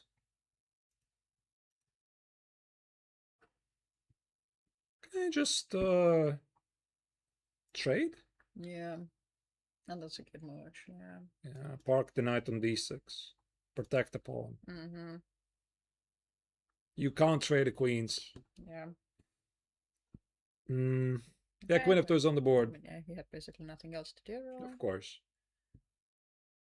Knight c4 looks so logical. I mean, where do you go with the queen? Yeah, it's also the move where you're like, okay, I don't want to calculate anything. I don't want to see any funny stuff. So Yeah. And what's the fastest way here? Take the rook? yeah, or some rook f1 is still probably. Rook f1, yeah. Oh yeah, rook f1. But yeah, but then those rooks kind of annoy me. I mean, you can go with the other one, maybe. Or maybe not. Yeah, I want to trade pieces. that's a valid point. I mean, there's still some tricks. I mean, everything, of course, is Yeah. completely winning. So 94, I don't think it wins because of queen e3. Too many things to calculate. Knight c4 feels very safe. I mean, you can take the e4 with the other knight as well, but I guess it doesn't. Whoa. You can't. Apparently, you can't at all. And now queen. Maybe because of Oh. you could be overloaded. Yeah, the d1 rook is gonna hang somehow. This is a check. This is a check. This is a check. Too many bad things. Yes, and knight c4 is on the board, so Knight c4. I Yeah. would agree with Of course. keeping it simple. Queen g3, the only move I think here. Mm. Keep the queens. What if I go like rook, bishop e? I don't know. I wanted Bishop to e5. Yeah, I wanted to trap the queen, but it's. You're not trapping. I'm go not here. trapping. Yeah.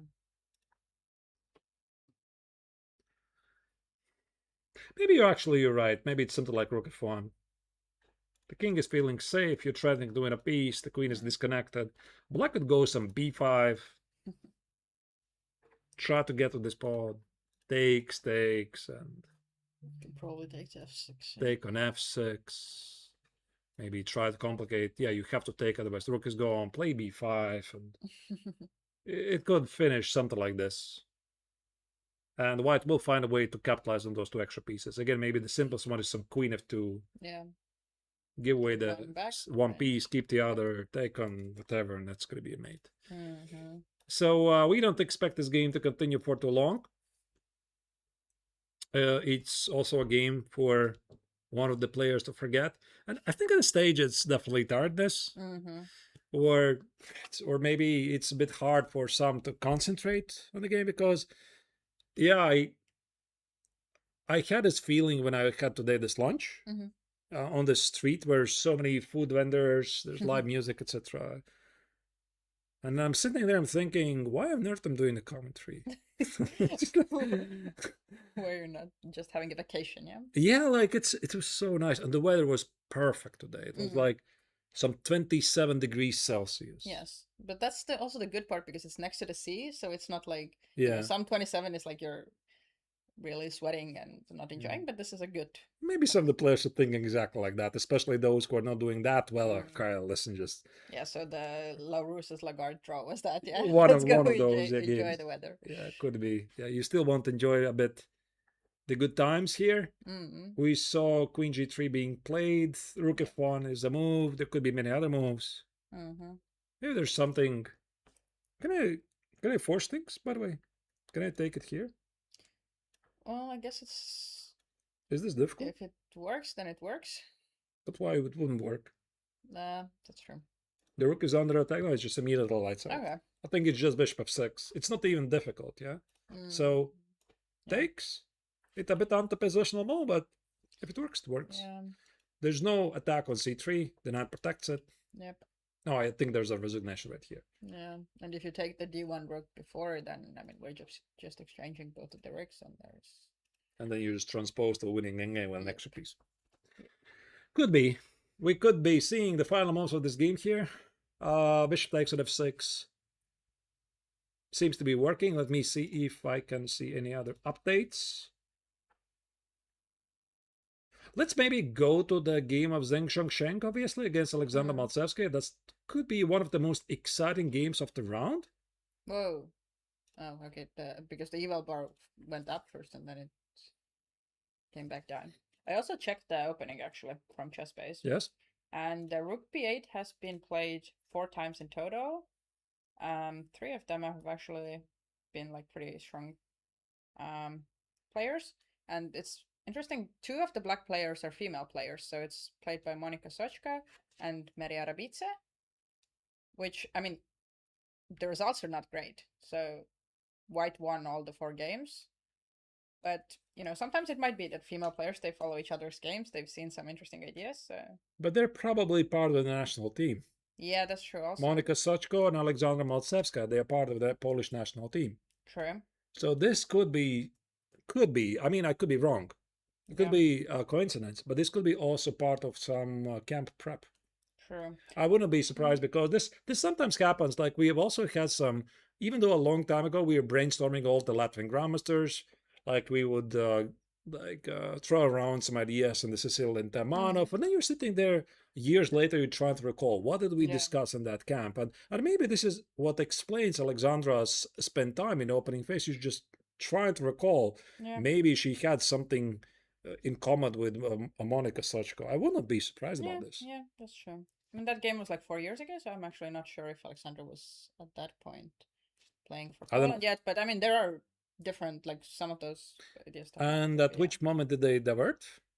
Or is this a brand new game of very important theoretical value? D4 was played in both of the female players' games, and then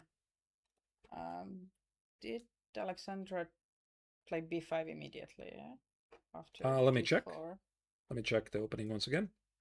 So we rook b8, yeah, d4, b5. B5 is something that Maria Rabica played, but rook d1, maybe transposes still. Yeah, rook d1. Bishop b7. No, there's nothing here. Bishop f4, rook c8. Yeah, this seems to be no games, yeah? Yep. Okay, so this is something new. So after rook d7, what we missed the last moves were queen d7, bishop g5, knight g4, king g1, h6. This, so far, is pretty much a perfect play by both players. The position remains messy. White has 2 minor pieces for the rook. Yep. And white needs to be accurate in the next coming moves. If he does this, he keeps the advantage. If not, then black might checkmate white. That's very simply put, yes, yeah. Exactly. Okay, so you have to move your bishop. Probably here. Yep. There were those a5 ideas, which still might exist. Yeah. Yeah, a5, exactly. Some queen a7. Looks super logical. Yeah, the second board result is official. We have a result on the second board. Agnesa Teravatisian has lost against Valery Kozakowski. So great result for the Lithuanian grandmaster. For Agnesa, yeah, that's a game to forget. I don't know what happened to her in this game. She did not look like herself, to be honest. Okay, so how are you gonna deal with the queen a? Okay, bishop d2 is on the board as well.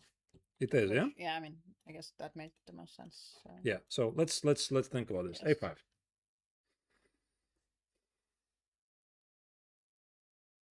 Is the thing? Queen a7 is a threat, right? Queen a7 is a threat, but I can always play e3. Can I play queen e4? Stopping this. And getting the queen closer for some e3 ideas. Okay, I'll go f5. I try the queens.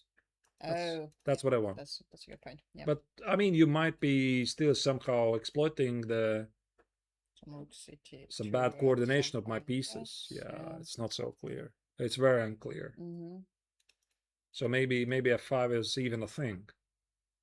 Because the issue is if I don't go f5, then I also don't want to go back with my knight at any point, and then I'm. But it's not under attack.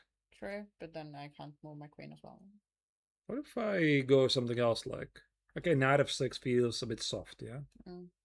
You want to attack the king. a4 or something, but then that's also true. You can just take it and I don't. You're bluffing. Yeah, doesn't work. Now I'm running out of the power to checkmate. I don't know. There's still some. Still scary. Yeah, it is quite scary, Okay, but actually, this is really relevant because a5 is on the board. okay. Amazing stuff so far. Mm-hmm. And we thought about queen e4. Yep. H. I would love to get rid of this knight, but I have a feeling this is a problem. Yeah. E3, at least knight e3. So h3 Yes. cannot do. A4 could be a move, but maybe my knight is going to be defenseless. Do I play something like this? Okay, I'll still give you the check. Still the check. Okay, Yes, of course. and Yeah. if you go to the corner, I have some queen f2 ideas, which might be annoying. And this is how you throw away a game. Mm-hmm. So it's a queen move. What about queen d3? Yeah. I still give you a check. Now e3 is a move. I play a4. Yep. I really want to stop right here. I don't want to look at this even. It just looks so risky. You want to go to c1 with your knight? But where do I go else? No, I don't know. I mean, you can do some counterattack maybe to the knight. Here? No. Yes, or... Really? Yeah. Here. No, or queen e4 now. What? Wow. Yeah. Wow.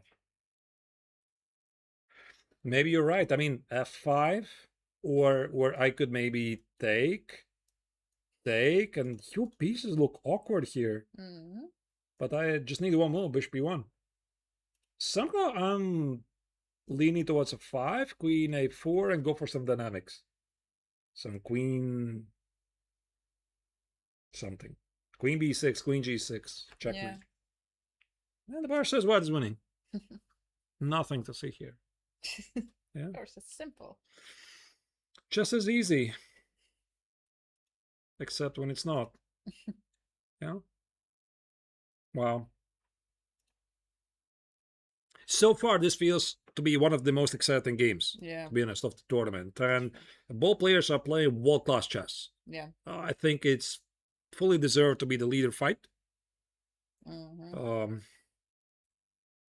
Yeah, because like when the game started, we were like, oh, okay, maybe Alexandra misplayed something a little bit. She might be in trouble, right? But again, she's a concrete player and she's fighting really well. She's playing really well this game. Yeah.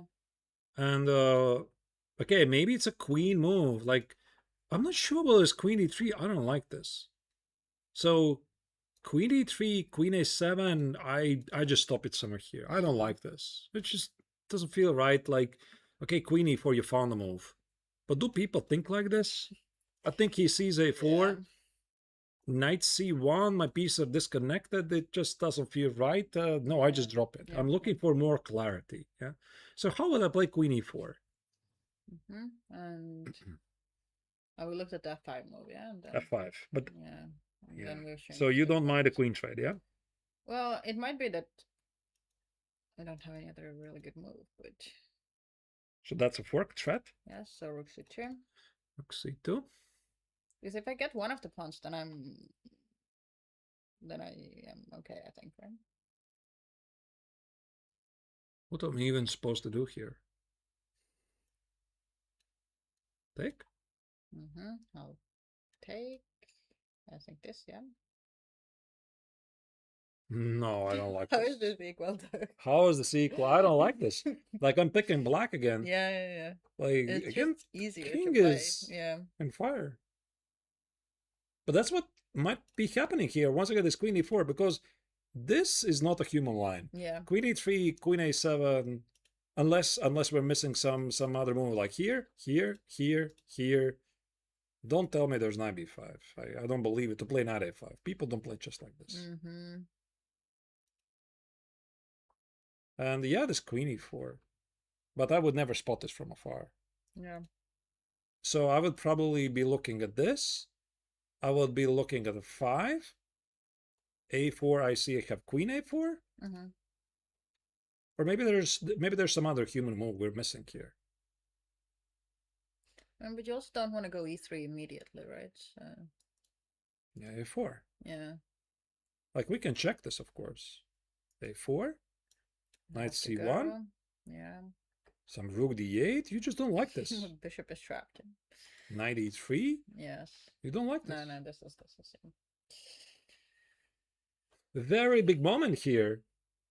And the important part is the Chinese grandmaster doesn't know that he's better. He might be thinking that Maltsevska is just playing a world-class game, and she is, and maybe he's thinking he's in trouble actually here. The king is weak. So, fascinating stuff. I want to keep a close eye on this game, of course, but we have to also check the other games. There is an update. Tova Kainanen has defeated Ezra Kirk on board number 3 after bishop takes on f6, which did force a resignation. Okay, yep. We talked about this. Even Gun Kraken against Nikolai Maxim Ostensen. The two Norwegian young players are playing it out on board 4, and now the position is just equal. That's what I was telling about. That this is risky stuff for white. Yeah. I mean, white is still a pawn up, at least right now. But I can take one of the pawns back.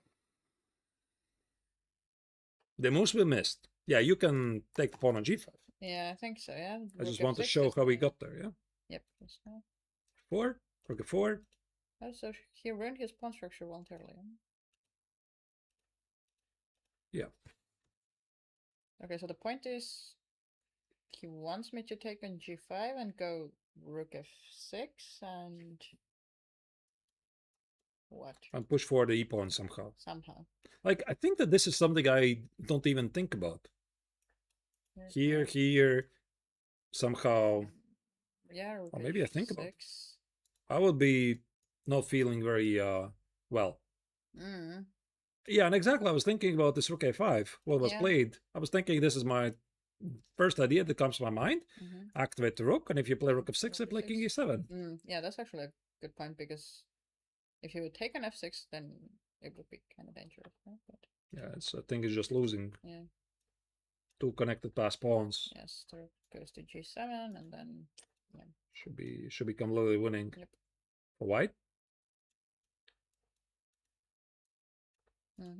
Somehow, yeah. Okay.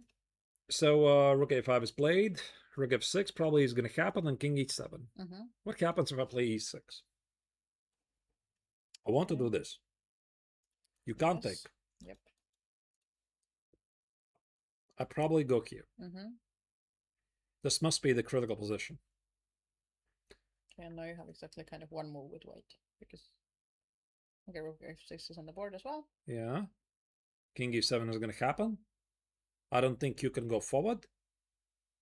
That feels a bit too much. Yeah. And what do you do? Some rook d1. Rook d1 with rook d7, but I go here. You just protect it, and that's the issue. Like, I need something concrete, because otherwise, if black just consolidates, then I mean, it's just it's equal number of pawns, but still, g5 is dropping then. No, rook d1 is definitely a move. I was also thinking rook f1. Yep. But probably you can just take it, and there's this thread disappears. Yeah. Which, by the way, maybe you could do it also here. And that's a very important point, yeah. Very important point, yeah. Like, you can't play rook d7 check. I just take it. And after rook h6, I probably can go rook a7 and protect things. No, you're gonna drop the rook. I'm gonna drop this, so it's not that simple. There might be some issues with the pawn on g2. Okay. So it's pretty sharp. Yep. So it's pretty sharp. Yeah, so this has consequences. Black can take on g5. Oh, sorry, this position. Yeah, after king e7. But if I don't do that, then what am I doing? There's also pawn on b4 under attack, I just noticed. Yeah, he went on f6 though, so yeah. Maybe king d. No, I just It's too that makes much. no sense. Yeah. King e7 has to happen. And we're talking about e6, yeah? E6, yeah. E6, and this seems to be necessary. Yep. Or maybe you don't play e6. But then what else? Because then black might actually threaten to take g5 now. I could try to activate this rook. Okay.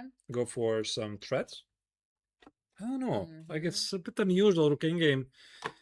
It's Might difficult. be the same kind of repetition, like you take that and then you go rook a2 and then somehow we're Here, yeah? yeah, let's say here and then rook a2. But I also have h5. And then you if you're take on getting ambitious c6. with black now, yeah, it makes sense. Oh, wait, but I can always take on c6 as soon as the rook is gone. So I can take it here. Uh-huh. Here. Here. And probably it somehow fizzles out to a draw. Yep. Somehow. Takes. When you want a draw, you can always find a Find draw. a draw, exactly. I found it. Okay. Now e6 is on the board there. E6, yeah. Yeah. Okay. I guess his point was he's banking on that pass pawn. This was the whole plan from quite a few moves ago already. This rook f7, yeah? I'm not sure about this, because now again, rook... Maybe we can still do the same. Rook g7 and now play rook e4? But the difference is this rook is not attacking the pawn anymore. Now I can go like some maybe c5 or something. Yeah. Very weird position. Rook g7 is on the board as well. Of course. You're playing quite quick one. Yeah, I mean, these are forcing moves. There's no choice. Yeah. So when you have only one move, you make them and then you see what happens. Yep. Very complicated endgame. By the way, Zheng Zheng is a human being confirmed. He did play queen e4. I told you, there's no queen d3. People don't play like this. So the small inaccuracy by the Chinese grandmaster, but it's a very human move. Yep. I agree.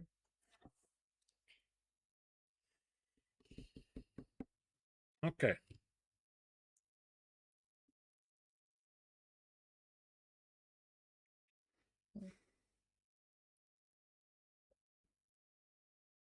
I need a qualified help.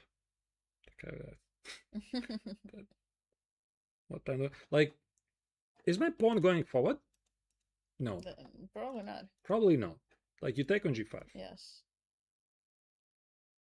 Then I have to eliminate my opponent's pawns. Yes. Yeah, that's the logic, yeah? Probably this. What else I'm doing here? Like, I don't follow. I mean, you can try to attack it from c file as well, which feels... But I think then you're just kind of bailing out, yeah? Really? But I don't think that white wants to bail out. Who's bailing out? White or black? No, I mean, like, white. Like, if white is bailing out, I think this made more sense. Yeah. To try to eliminate the pawn. Yes. No, that's what I was thinking. Like, he still tries to be ambitious, but maybe at some point you kind of have to bail out because you might risk it if you're going to lose the pawns. Okay, I give up. I checked the engine. Anything is good. Everything is a draw. Everything is a draw. Rook f5. Okay. Whatever is the idea of this move. Okay, rook f4, I understand. That actually does make sense. Rook takes on g5, there's some problems with rook f7. I get that. Rook a2 looks... logical, yeah. Very logical. Here. Okay. And this somehow... Okay, I'm not sure how human is this line. What could be the human line?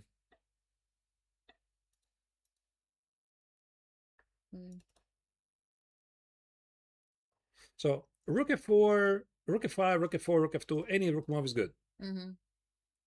What about this move?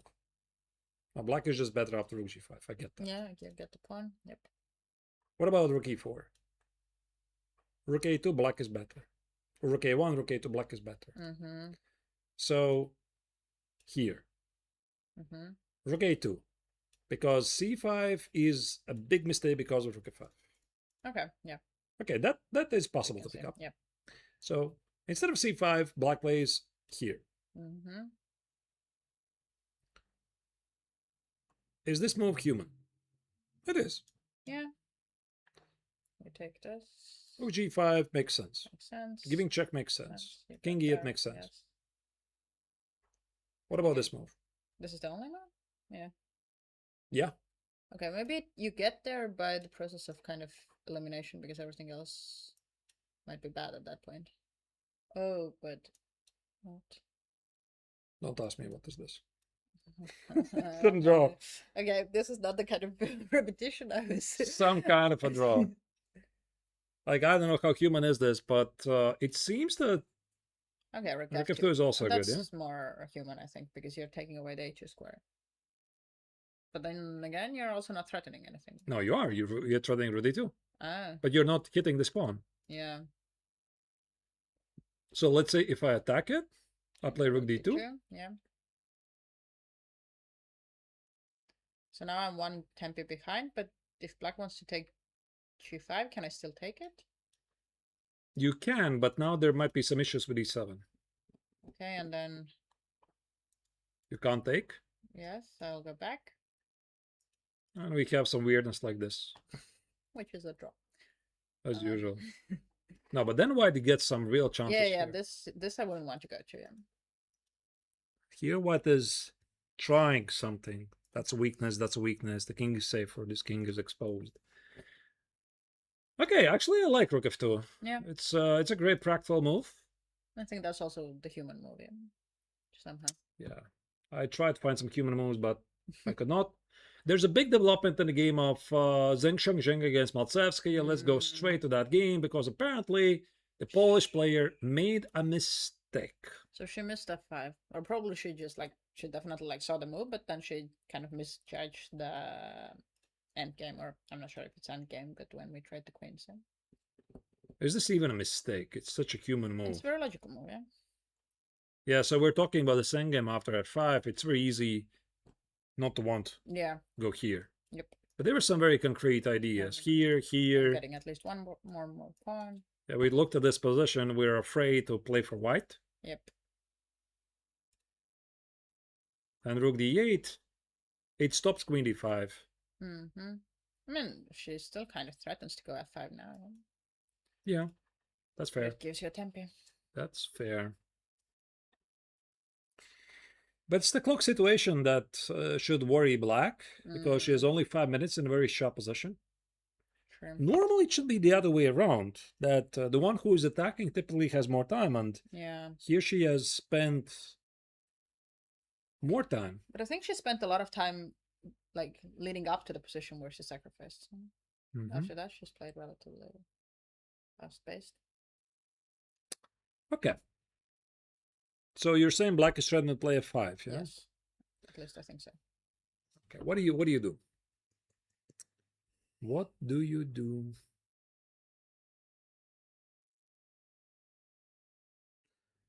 What's the first gut instinct? Like, I have two ideas. One, trade pieces. Yeah. Second, get rid of the knight. Yeah, that's why h3 maybe is a move that you want to make work. I would want to check it, and it's a mistake. There's still f5? Or it might even be that the pawn is dropping somehow. Can I? f5, yeah? Oh, maybe. Or knight f6 and a4 maybe is better. I was more thinking queen a7, to be honest, but even this is wrong. Well, you can go knight f6, I think. h3 is hanging, and then if the queen goes to g2, then a4. And now a4. Yeah, and then the bishop is hanging. Okay, this is relevant. pretty relevant. Yeah, so h3 doesn't work. Okay. Then how about the second idea, trade the pieces? So how about I play rook d1? No. Okay, and if I continue my f5? Where are you gonna put your queen is the first question. It's not like there's so many squares. I don't know.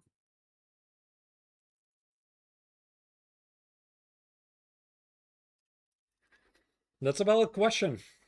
Yeah, so in that case, actually, rook d8 is it's human. Yeah, Yeah, it is.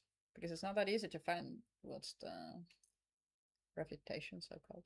Okay, what about rook f1? I want to play queen f5. Makes sense. Stop f5. Makes sense. Protect the king. Protect f2 square. Mm-hmm. Yeah, that's a bit annoying. Can you play a4? Okay. We're gonna take it. Is there some tactical tricks here? Probably no. Yeah, because we can get to the similar position, but then it's an improved version for white because you are basically one more pawn up, yeah? Right. Rook at f1 feels very important move. Yeah. I can't improve my f5 idea anymore. No. Mm. And if I give you a check, Mm-hmm. e3, I mean, now I can think about some king g2, king yeah? moves as well because the f2 square is protected. And the knight is under attack. Mm. Yeah, this check, by the way, doesn't seem so threatening anymore. Yeah. With rook on f1. Could it be that Maltsevsky underestimated the move rook f1? Yeah.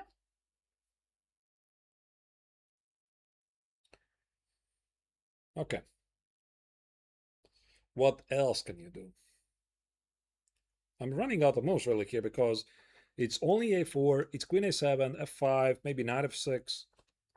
White is about to consolidate the position. You can go like queen e6 with a threat of rook c4. Rook f1. Okay, and queen a7 played. Rook f1 was found by the Chinese grandmaster. Queen a7 check. And now, as you said, White has this beautiful choice between e3 or king g2. Mm. If I may, king g2 looks a bit scary. There might be some weird things. They don't probably work, but Like this. yeah. You don't want to walk into this. Yeah. But again, it's probably very concrete. You don't want to go there. But if it works, it works. Mm-hmm. It looks a bit scary, yeah? Yeah, no, for sure. So I'm thinking, like, I can go here.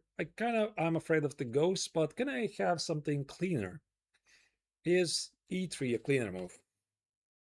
Because the knight is under attack. And I avoid rook d2. Makes sense. Yes, because now the rook d2 things don't make sense anymore because, yes, you get these 3 pawn, but you're too slow. Yep. There's no knight e1. I mean, technically you can try, but this is a bit too much, yeah? You're down a whole rook. Whole rook, and then you get maybe like the exchange back, but you're still down a piece, yeah? Yep. It doesn't work. No, actually I like e3 more. Mm-hmm. The knight is under attack, and okay, what if I now play? Now play what, actually? I was thinking some a4. Okay, but if I take it, yeah. I was bluffing, like I... You accepted it. Yeah, queen f4. Mm. Okay. Then I don't know. I don't know what to do. Can go some... Queen d7. Go back. Go back. Protect the knight. Say that d3 was, I don't know, blocking the bishop, and now we're just... Yeah, but then you have million moves. Exactly. You have moves like bishop c1. Yep. Solidify, make sure you don't blunder, play king g to h3. Mm-hmm. One mistake, and this is what gives White a large advantage. Yeah. So he's right now looking at this king g2, rook takes on d2. Don't assume you calculate. Or the safe move e3. I don't think there's anything else. You obviously you can't play king h1. Mm-hmm. King h1 is a fork. On f2, you can't do that. Yep. So world-class game so far by both players, but the Chinese grandmaster feels the complications a bit better. Mm-hmm. I'm going to give you a bit update what's happening in the other games. So the two young Norwegians, board 4, Kraken against Ostenson. It's still equalish looking game, but to be honest, it's just evaluation bars evaluation because the position still appears to be quite complex to me. Mm-hmm. Some games have finished already. Valery Kozakowski has defeated Terra Vetisiana on second board. Ezra Kirk also played the terrible game against Toivo Keinonen. So the young Finn finally scored a victory after a couple of very long games. Thomas LaRoche's against Maxime Lagarde was a quick draw on board 5. Anastasia Keinonen drew, by the way, against Hari Krishnan on board 6. It's a good result for her, yeah. Good result for her. Yeah. Krzysztof Jakubowski is winning against Ilya Haiten. And maybe we could check that game. Yeah, let's go there. We talked about it earlier, yeah? Jakubowski is making a comeback. Staging a comeback in the final rounds. And I guess something similar to the lines that we looked at happened, because I think Haiten went h5, and then... Except here he's losing. Yes, it went wrong. Oh my goodness. Oh my goodness. Look at the color of the white's moves. Check this out. Exclam. A mistake. Exclam. Exclam. Exclam. Exclam. Exclam. And another exclam. Wow. So white apparently is winning. Okay, but is it like concretely winning then, or? Because black has some threats on his own, yeah? There's got to be a mate. No? I was thinking there's going to be a mate. No, there's no mate. How there's no mate? Why is this 0.0? Wait, let's think, yeah? Whoa, and he's taking it. Oh, he did it. So why is this a mistake? What?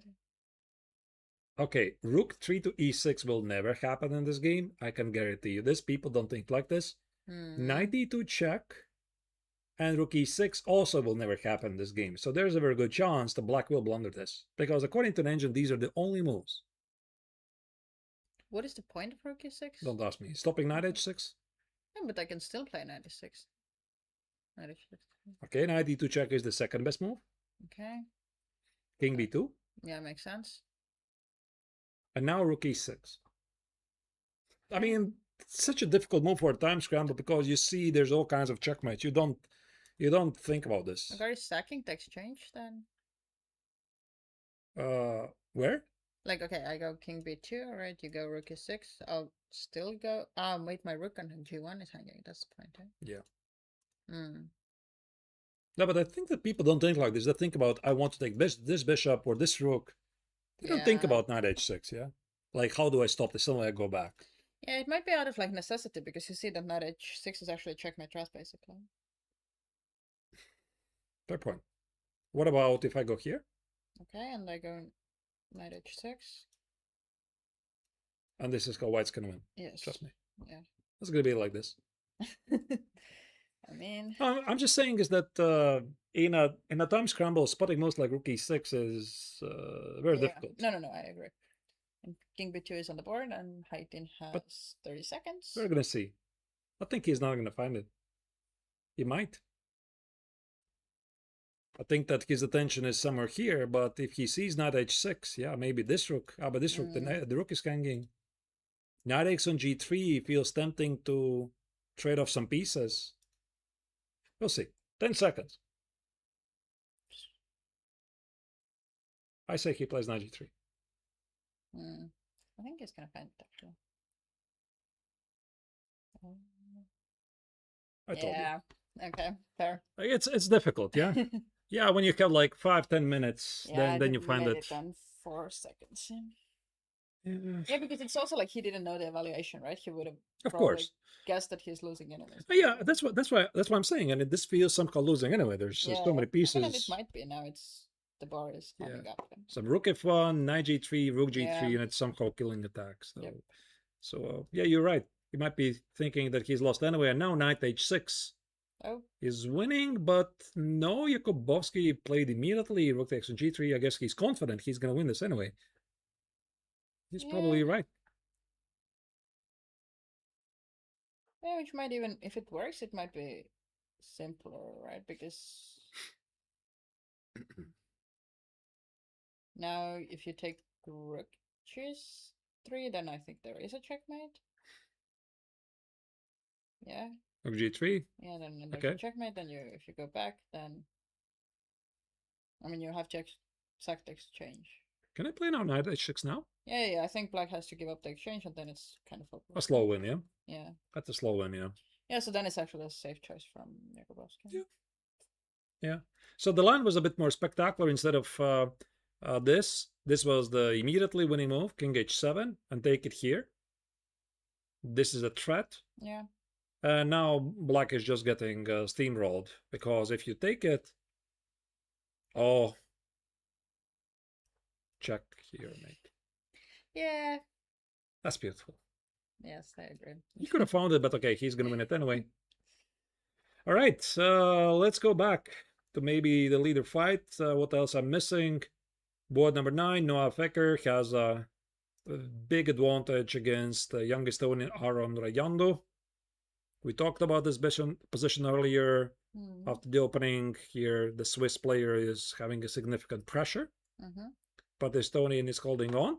Yep. Not a lot of activity he can do, but what to do, and that's pretty much it. So we have only 1, 2, 3, 4 games, but obviously all eyes are on the top board.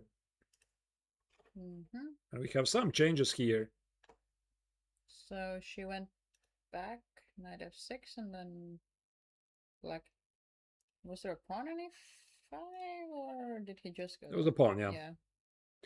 Yeah. So he went for e3, the safe move, which kind of makes sense. Yep.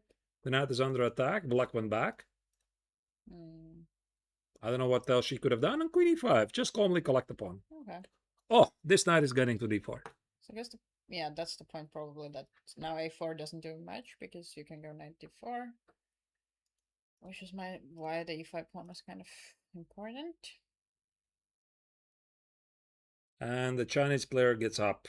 That's power move. That's a power move.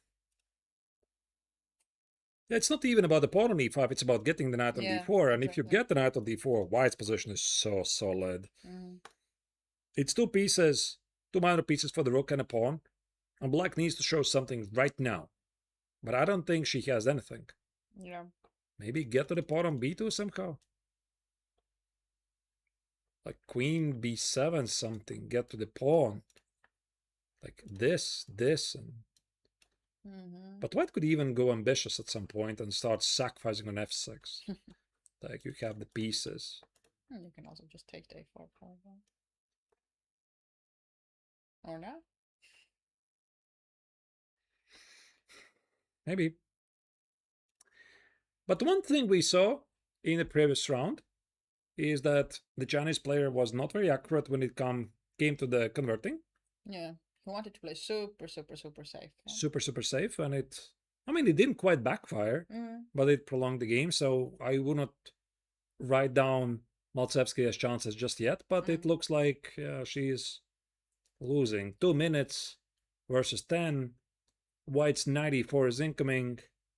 And on top of that, you have the feeling that you missed something. And you don't know what exactly. Yep. An active move. Rook d3. Keep the rook at least in the game. But I think knight e4 is... No, but then the bishop is hanging. That's the point. Oh. So she wants to go ridiculous. a4. How did I blunder that? Oh, okay, I see. So I protect the bishop to play knight e4. Yep. Let's say you play a4 and maybe play a3. A3, yep. So that's what you do. Try to get to the knight.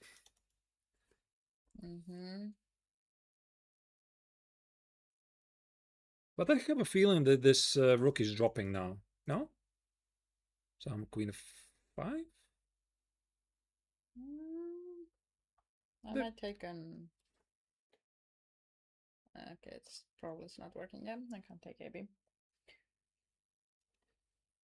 If I take AB, you can probably take the... There's a check. You're even taking... Yeah, you're even taking that. I think this is the only move, by the way.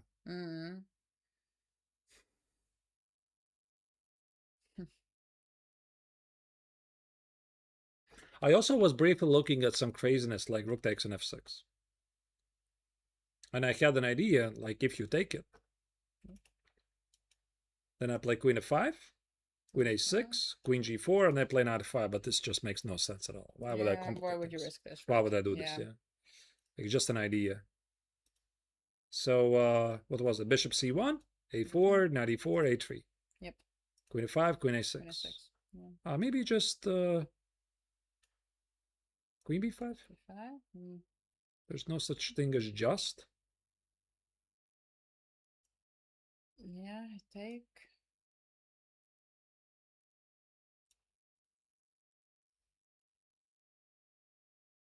You're dropping the pawn on e3. Yeah. Might be not winning. Mm. You simplify the position, but at what cost? Yeah. So rook d3 is a good practical resource. It comes with a threat. Yeah. And I think the more the Chinese grandmaster thinks and also gets slower in time, the more chances there's going to be, maybe. I think so. Yeah. Because if he had, like, I don't know, let's say 25 minutes here, 20 minutes here, he would probably, like, have one long think and then figure everything out. But now it's like, if you can't find something concrete, then the time is ticking. And Alexander is a really good blitz player, so. I gotta confess, I don't know much about him. Is he an active player or he's mainly focusing on coaching? That's a good point, because I think he does at least some, like, partially coaching, because Yeah. I think the two Chinese girls who are playing here as well are his students, or at least there's some connection there.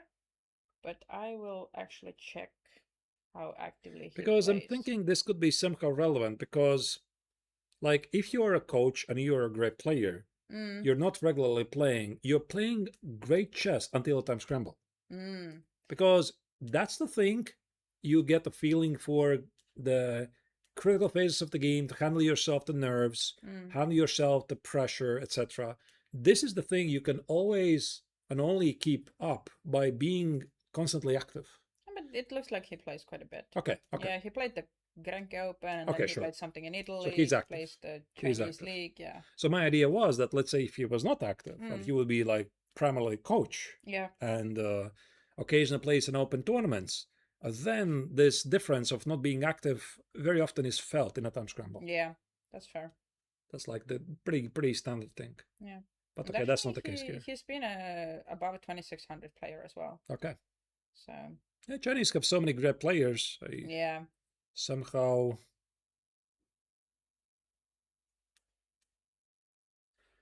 All right. I'm glad he's here. Yeah. And brought also the students.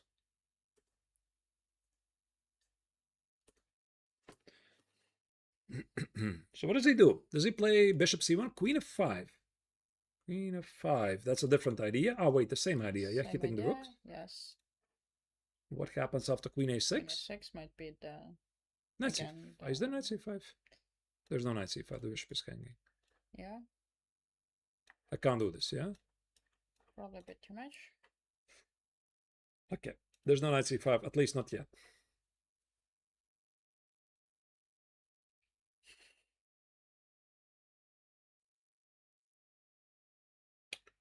But then what? Maybe just now play bishop c1. So that a6 is met by knight c5? I have a feeling I missed this move before. Like, didn't we have the same idea? Bishop c1. I just focused on knight e4. Yeah. So I had also the same stuff here. 5 here, yeah. And now knight c5. That's, yep. Completely missed this. So queen f5. I mean, you can also go like rook d8 now, which might, in that case, make more sense. Maybe. And it's on the board.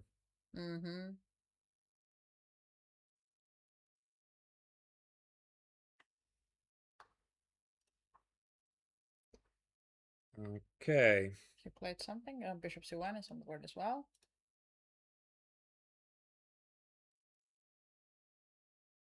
And now the point is that the rook is not on the c file anymore, so probably a4, a3 is not, at least not that threatening as it was before. Yeah. It doesn't come with the same effect. And also after knight d4, your rook is actually trapped, so. All right, all right. So action is heating up here quite a bit, and we're getting to the critical phase of the penultimate round here in the Keres Memorial. I think we are going to make a very, very short break, so I'm going to keep this game on the screen. So I hope we are not going to miss the end of the game because it does feel it's pretty still complicated. Mm. So the viewers, we're going to go for a pretty short break and be back in a minute to figure out how this game and the other games at the top 10 boards will finish. So don't go anywhere, stay tuned, and see you in a bit.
We're coming back live, ladies and gentlemen, to the live coverage of the 2026 Paul Keres Memorial here in Parnu, Estonia, as we have reached the critical phase of the penultimate round, round 8 of the main event, Tournament A. As you can see, now things are getting really difficult for the Polish player Maltsevskaya, which is a top board fight against the current tournament only leader Zheng Zhengzheng, because white is up a piece and the position has apparently simplified quite a bit. Yeah, exactly. They exchanged some of the pieces, and on top of that, he has 2 pawns on the queenside as well, so it's not a lot of hope. No. But she's trying, yeah. I mean, yeah, you want still to organize some counterplay here. The moves we missed were here, rook c to e8, bishop c1, a4, and knight e4, imprisoning the rook on the e3. So black had no choice but to sacrifice the rook, play queen d4, queen f2. You can't trade queens. a3 is a threat. Why dealt with this with a3? And it's all about converting the position here. If the queens disappear or more pieces are traded, I think we might see a resignation by black. Yeah, if he manages to, yeah, probably not allow any counterplay, not allow.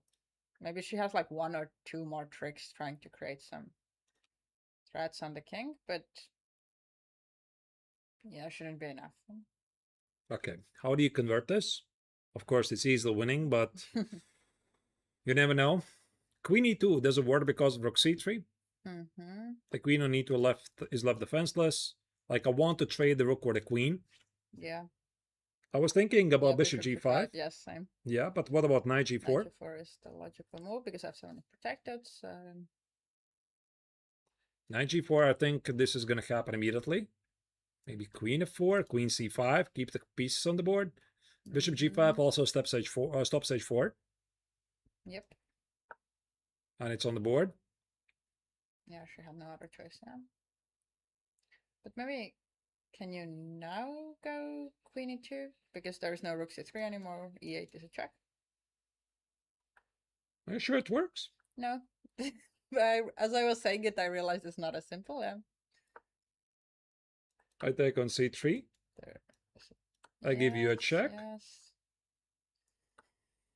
I give you a check. Collect the bishop. And then we play on, yeah. Probably still winning, but this was not my plan. Oh, it's not so easy. No. Queen a7.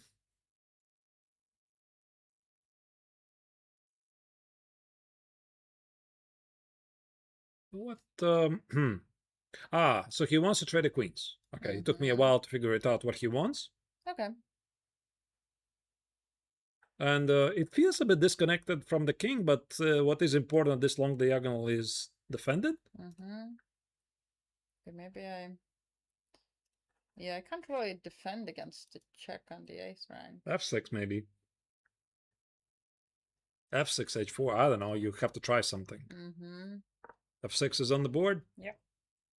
Bishop c1 probably. I don't think there's any need to sacrifice. Bishop f4 probably is also a move. Yeah, bishop f4 looks kind of safer. You protect the pawn on g3 just in case, and this is still a threat. Also, maybe after bishop f4 you could think about h3. Yeah. Can black somehow get to the second rank? Probably no. Maybe queen b3 here somehow? But again, queen a8, queen e4 is going to collect the rook most likely.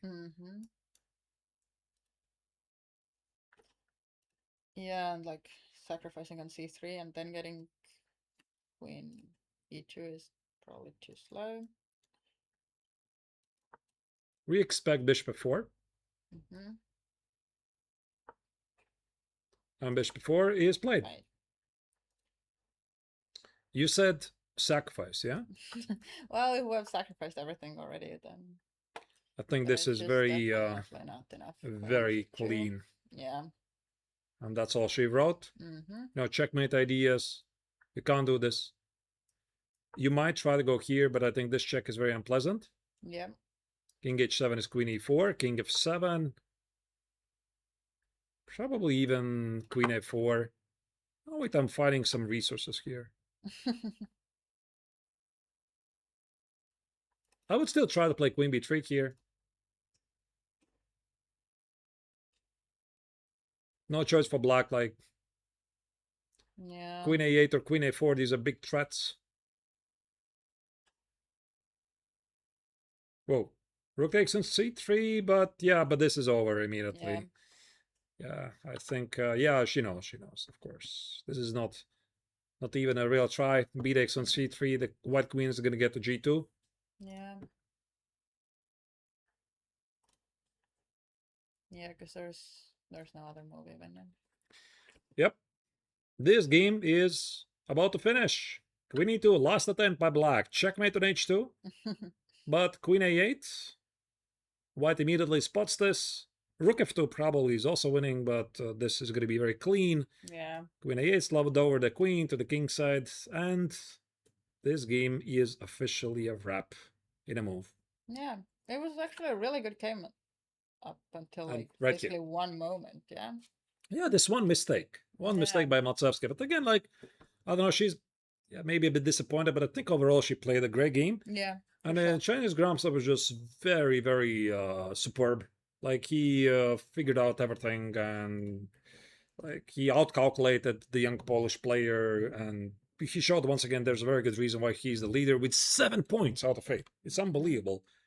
And what makes it really amazing that his victory in the tournament is not yet secure because that's true. Kazakowski is having 6 points out of 8, and they're running away from everyone. Yep.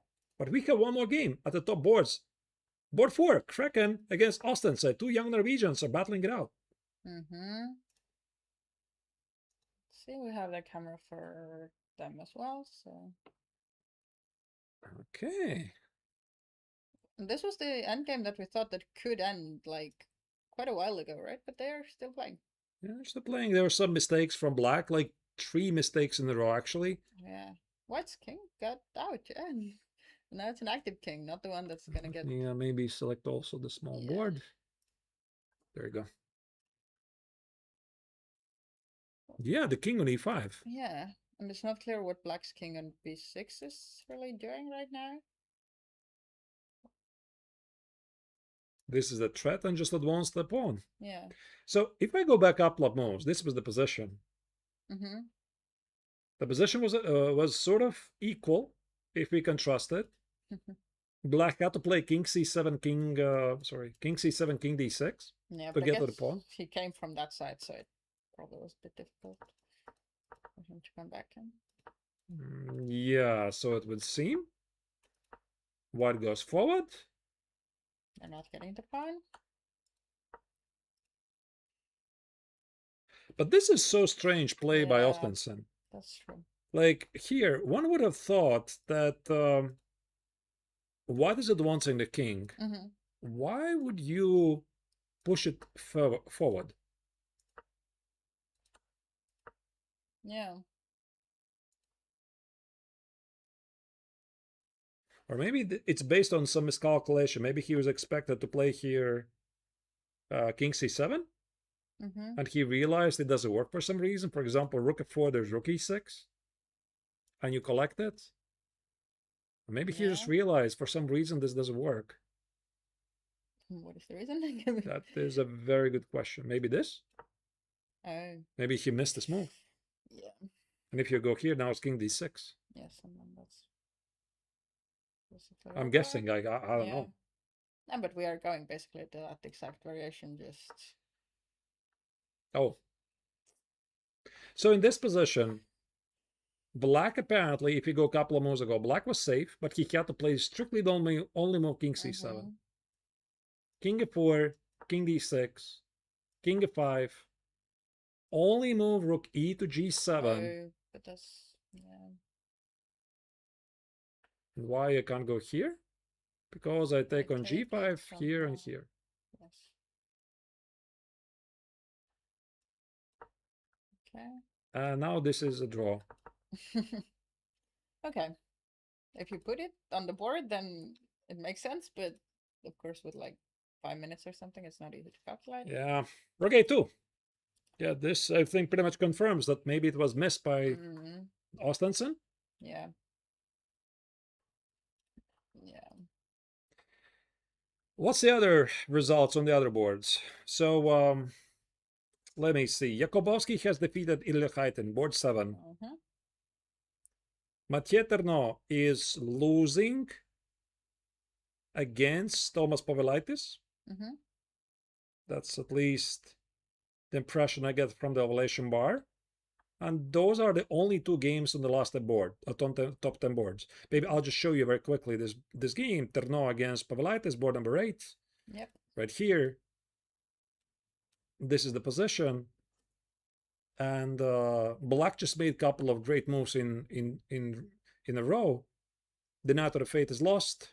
Yeah. There's some back rank issues, and that's why apparently White cannot keep the extra knight. And there's no perpetual as well. Yep.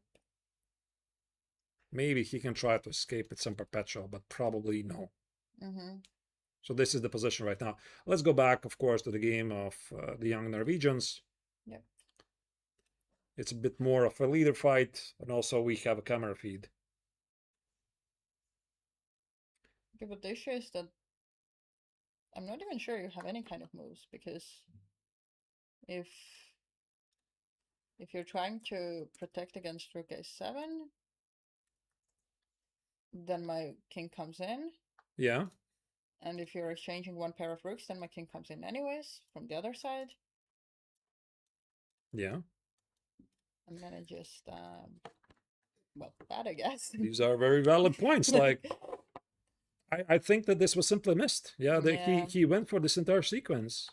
He went for this, provoked White to go here to play king c7. He was only expecting rook f4. Rook e6 or rook b4, and maybe this was the idea. Rook b4, rook e6, and rook e8. Yep. Or here comes the cold shower. And suddenly you have no good move against rook a7, or as you said, king d6 as well. Yeah. Okay, I can go like rook e to e8. And then I'm saying I'm not losing like immediately. I will lose. No, you are losing, but a couple moves later. Couple moves later, maybe. Yeah, look at the body language of Austenson.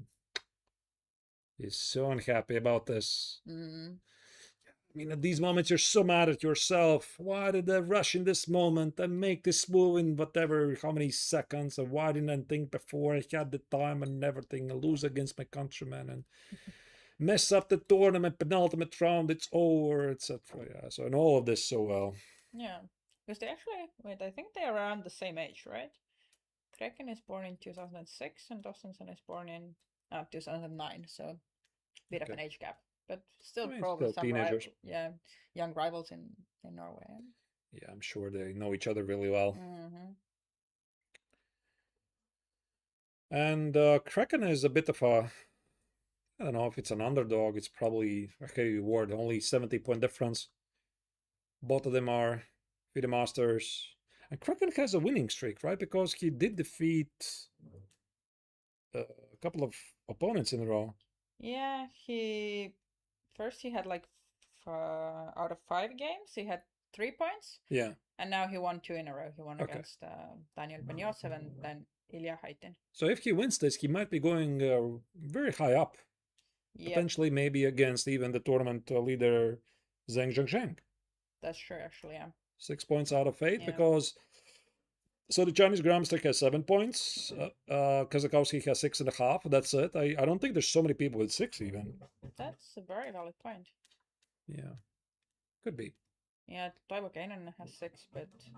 But Keinonen has played probably against the leaders, yeah? I don't think he's played against Kazakowski. No. He did play against Kazakowski. Hasn't played against the Chinese Grandmaster. But not against the Chinese Grandmaster. Okay. Okay, I see. So that's a pretty probable pairing, actually. Yeah? Okay. Yeah. So either Keinonen or Kraken, I guess. It depends a bit on the colors as Has Kraken played against Kazakowski? No, he's actually... Okay. He hasn't played any Grandmasters yet. Okay. Which might be like he's not also fighting for any IM norms, actually, because he doesn't have enough title players. Anyway, this game is of course still ongoing, but I just do not see any good move because the White King is coming in, and also you can see the body language of Austenson. Yeah, I just doesn't see any move here. This Rook A2 is such a powerful move. Okay, he plays King B6. Just you have to do something not to lose on time, but this allows immediately the White King to slide in, play King D6. White is playing essentially with an extra king here. Yeah, and you can exchange one pair of rooks and then just queen the pawn. Yeah, he's not spending any time. All right, but overall I think it was A great game by Kraken. He had couple Yeah. of mistakes, but overall, like he had a large advantage after the opening. He didn't play d4 at the right moment. Then he somehow allowed Ostensen to stay in the game by trading the queens. But overall, he was playing really well. Yep. And okay, so Black did make a mistake in the very end, but I think that ultimately White was more or less White's victory is justified. Yeah. He was definitely in the driving seat most of the game. Never in trouble. Rook e8. Yep. A passive move. I would expect some sort of a rook f2. Yeah, rook f2, rook f7 at some point. I mean, Maybe. even right now. Yeah. Yeah, probably because of the looks pretty good. Kingside pawns. You're not afraid of any queen against rook.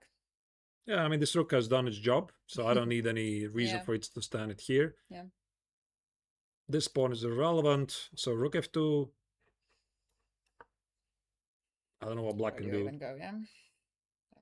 Maybe go for some tricks like this. Oh, by the way, then I play e7. Yeah, even that. e7, king d7, rook f8. This king is so powerful, it shoulders the black king. There's nothing you can do about it. Yeah, and look like he knows. He knows. He knows. Which movie was this? There was this one movie, and there was one of the characters saying, "He knows, he knows, he knows, he knows," but I forgot which movie was this. Yeah, I'm not sure. Was I it think She there's Knows? like a, I think there's like a song that's kind of like that as well, which might not be a real song. Maybe it's like a meme thing, but Okay. Yeah, I don't know that one. Rook f2. It's played. I think this is also the final game. No, there's Mathieu Tourneau's game against Thomas Pavolaitis.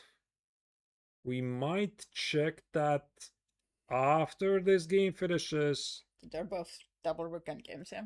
Yep. But it's funny. It often goes like that. You have like very similar games remaining. Sure. I think in this tournament we had everything. We had very long games. We had very deep prep. True. We had queen sacrifices. Yeah. We haven't had like the theoretical endgames. Someone trying to hold the very theoretical endgame. So I hope we're not going to get that Heiten more. against Kenan was pretty theoretical. I mean, yeah, okay. Like a fortress, okay, yeah, maybe. Yeah. I meant like we didn't get the 50 moves trying to win whatever. Right. Rook against something, right? Okay, does e7 win here on the spot? Well, if it does, then you play it. On this. Yes. It wins. Then you play it. Then you play it. Yeah, like this check gives nothing.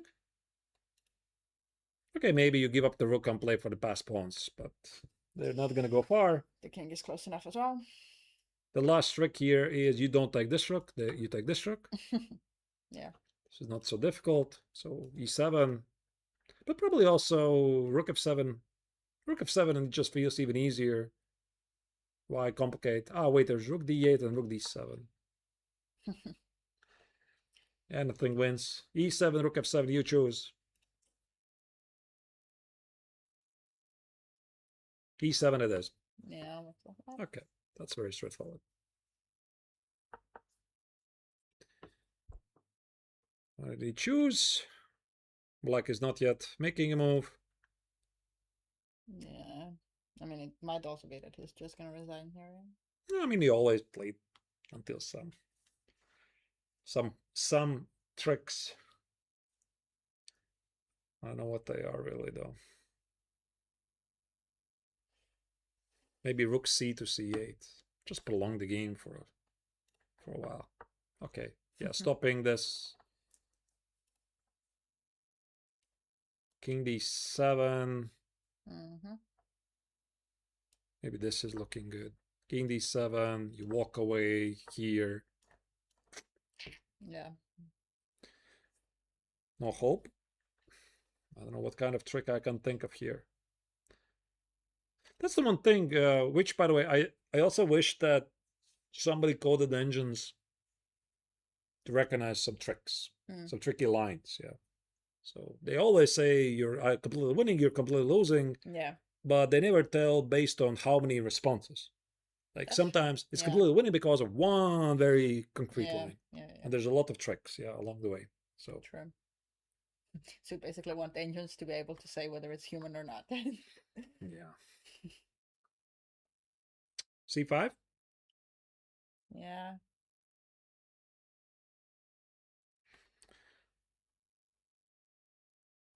I think that this should be good enough. You can also give some sort of a check if you want.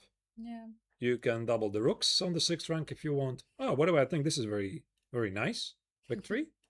Check, check, and here. You want to checkmate them? Yeah, it's a checkmate. Who needs to queen That's the a very pawn when you beautiful, can actually. Look at checkmate? this. Yeah. It's very Yeah, beautiful. I like, yeah. You can't go here. I take the rook. Very beautiful. Yeah.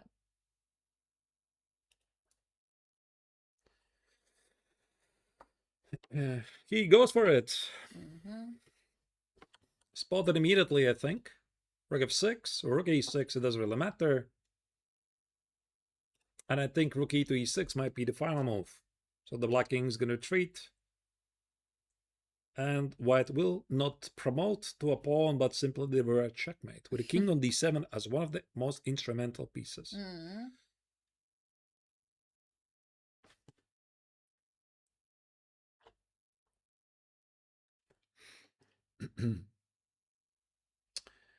Well, yeah, I guess it's just thinking whether to make one more move or just resign here. Come to terms with that. yeah, I mean, typically this king f. What did he play? King f5? King f5, yeah. Okay, that's also how you finish the game. Rook e1, rook a1. And you can still go rook e6, you choose. 6 as well, yeah. Yeah. If you really want to torture your opponent, you go rook e6, and then he goes rook a8, and then you still go rook a6. Yeah. And then you queen the pawn in the end. I mean, typically this level of acceptance for players is different. Some players accept it immediately. For some players, it's very difficult. I've had moments when it's very difficult for me to accept I've lost a game. Yeah. Especially the one which I felt I should always win. I just cannot accept it. You sit until the very end, you make silly moves, and then you have to stop the clock. There you go. Finally, Nicola Stenson resigns. Great victory by Evan Kraken, who moves to 6 points out of 8, and this means potentially tomorrow he might play against one of the leaders. Yeah, that's actually true. And if we're trying, is the other game still going? Or everything is finished. How did the other game finish? Thomas Pavlaitis defeated Mattia Ternau. So, with this, we can maybe call you out all the results that happened in round number 8. The sole leader, Zheng Chongzheng from China, defeated Alexandra Maltsevskaya in a very, very interesting game. Yeah. Valery Kazakowski, the runner-up, who is trailing the tournament leader by half a point, he outplayed Agnesa Avetisiana after the Latvian terribly misplayed the opening. Toivo Keinonen basically smoothed to a pretty easy victory after the Englishman Ezra Kirk played a bad gambit with a black color. We just saw the battle between two young Norwegians ending up with a victory with Kraken. Thomas Laroche against Maxime Lagarde, two Grandmaster battle on board number 5, finishing a quick draw. Anastasia Keinonen drew Indian Grandmaster Har Krishnan on board 6. Krzysztof Jakubowski is making his comeback, scoring a victory on the 7th board against Ilya Haitin, who, by the way, I think he lost 2 games in a row already. Yeah, that was tough for him. Mattia Ternau lost a game against Thomas Pavlaitis. For Pavlaitis, maybe this is I am norm alert. Could be everything possible. Check for tomorrow, yeah. We're going to talk about it tomorrow. Noah Fecker, board 9, defeated the young Estonian talent Aron Rayando. And finally, board 10, Anna Gasik lost to Oleg Krivonosov. So those are the top 10 boards. Yeah. And maybe like just pairings wise, it probably is going to be that either Keinonen or Kraken is going to play against Zheng, and the other of those two is going to play against Kazakowski. So those are the top 4 players. And then there is people with Larusso says 5.5, and then Jakubowski has 5.5, and Pavlaitis is 5.5. So they are chasing the others. We're going to find that out anyway, like within the next 1 hour or so. So before we wrap up, maybe a question to you, Margaret. If looking back at this round, what would be your highlight of today? Something that sticks in your mind? I think the first board game was a really interesting game. I think the action that was happening, maybe the engine was a bit misleading, saying that, okay, first white was quite a bit better, and then it was like, oh, it's equal or something. Yeah. I think this is a game that should be definitely checked more closely. It was very, very interesting, and I also think it doesn't fully reflect the amount of density there was, because definitely the Chinese grandmaster felt that he might be in trouble at some point. Like, it was very, very complicated position, but ultimately he did outcalculate his opponent. And it was also a bit surprising to see that a couple of games finished in a crushing fashion. Yeah. I never would have expected that Kainanen is going to win easily against Ezra Kirk. That Agnesa Teravatisiana is not going to get out of the opening with white. Yeah. But I suppose the players at this stage are a bit tired. One misstep, the mood drops, the other player is playing perfect chess, and it's a tough tournament for everyone. Yeah, that's actually a very fair point.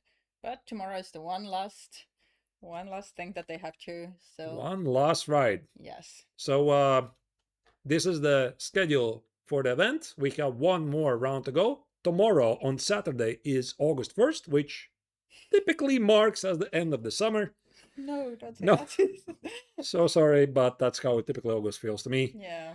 Because it typically gets colder with this month, at least here in the Baltics. And the round is going to start at 10 a.m. local time here in Estonia, which is 9 a.m. Central European summertime, but the coverage starts 1 hour later. So if you want to see us live, the viewers, come and see us. The same link, the same channel, my YouTube and Twitch channel at 10 a.m. Central European summertime, or 11 a.m. if you're from the Baltic countries.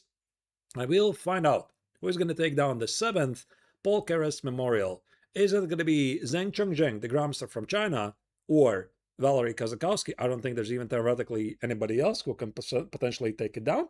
Yeah, maybe some tiebreak somehow. Maybe, but like, yeah, not 97% really likely. is It's going to be between these two. Yep. You're going to have to find it out yourself tomorrow, because this is where we're going to call it wraps for the main event. But for now, we're saying goodbye to you. I'm hoping you had a great time.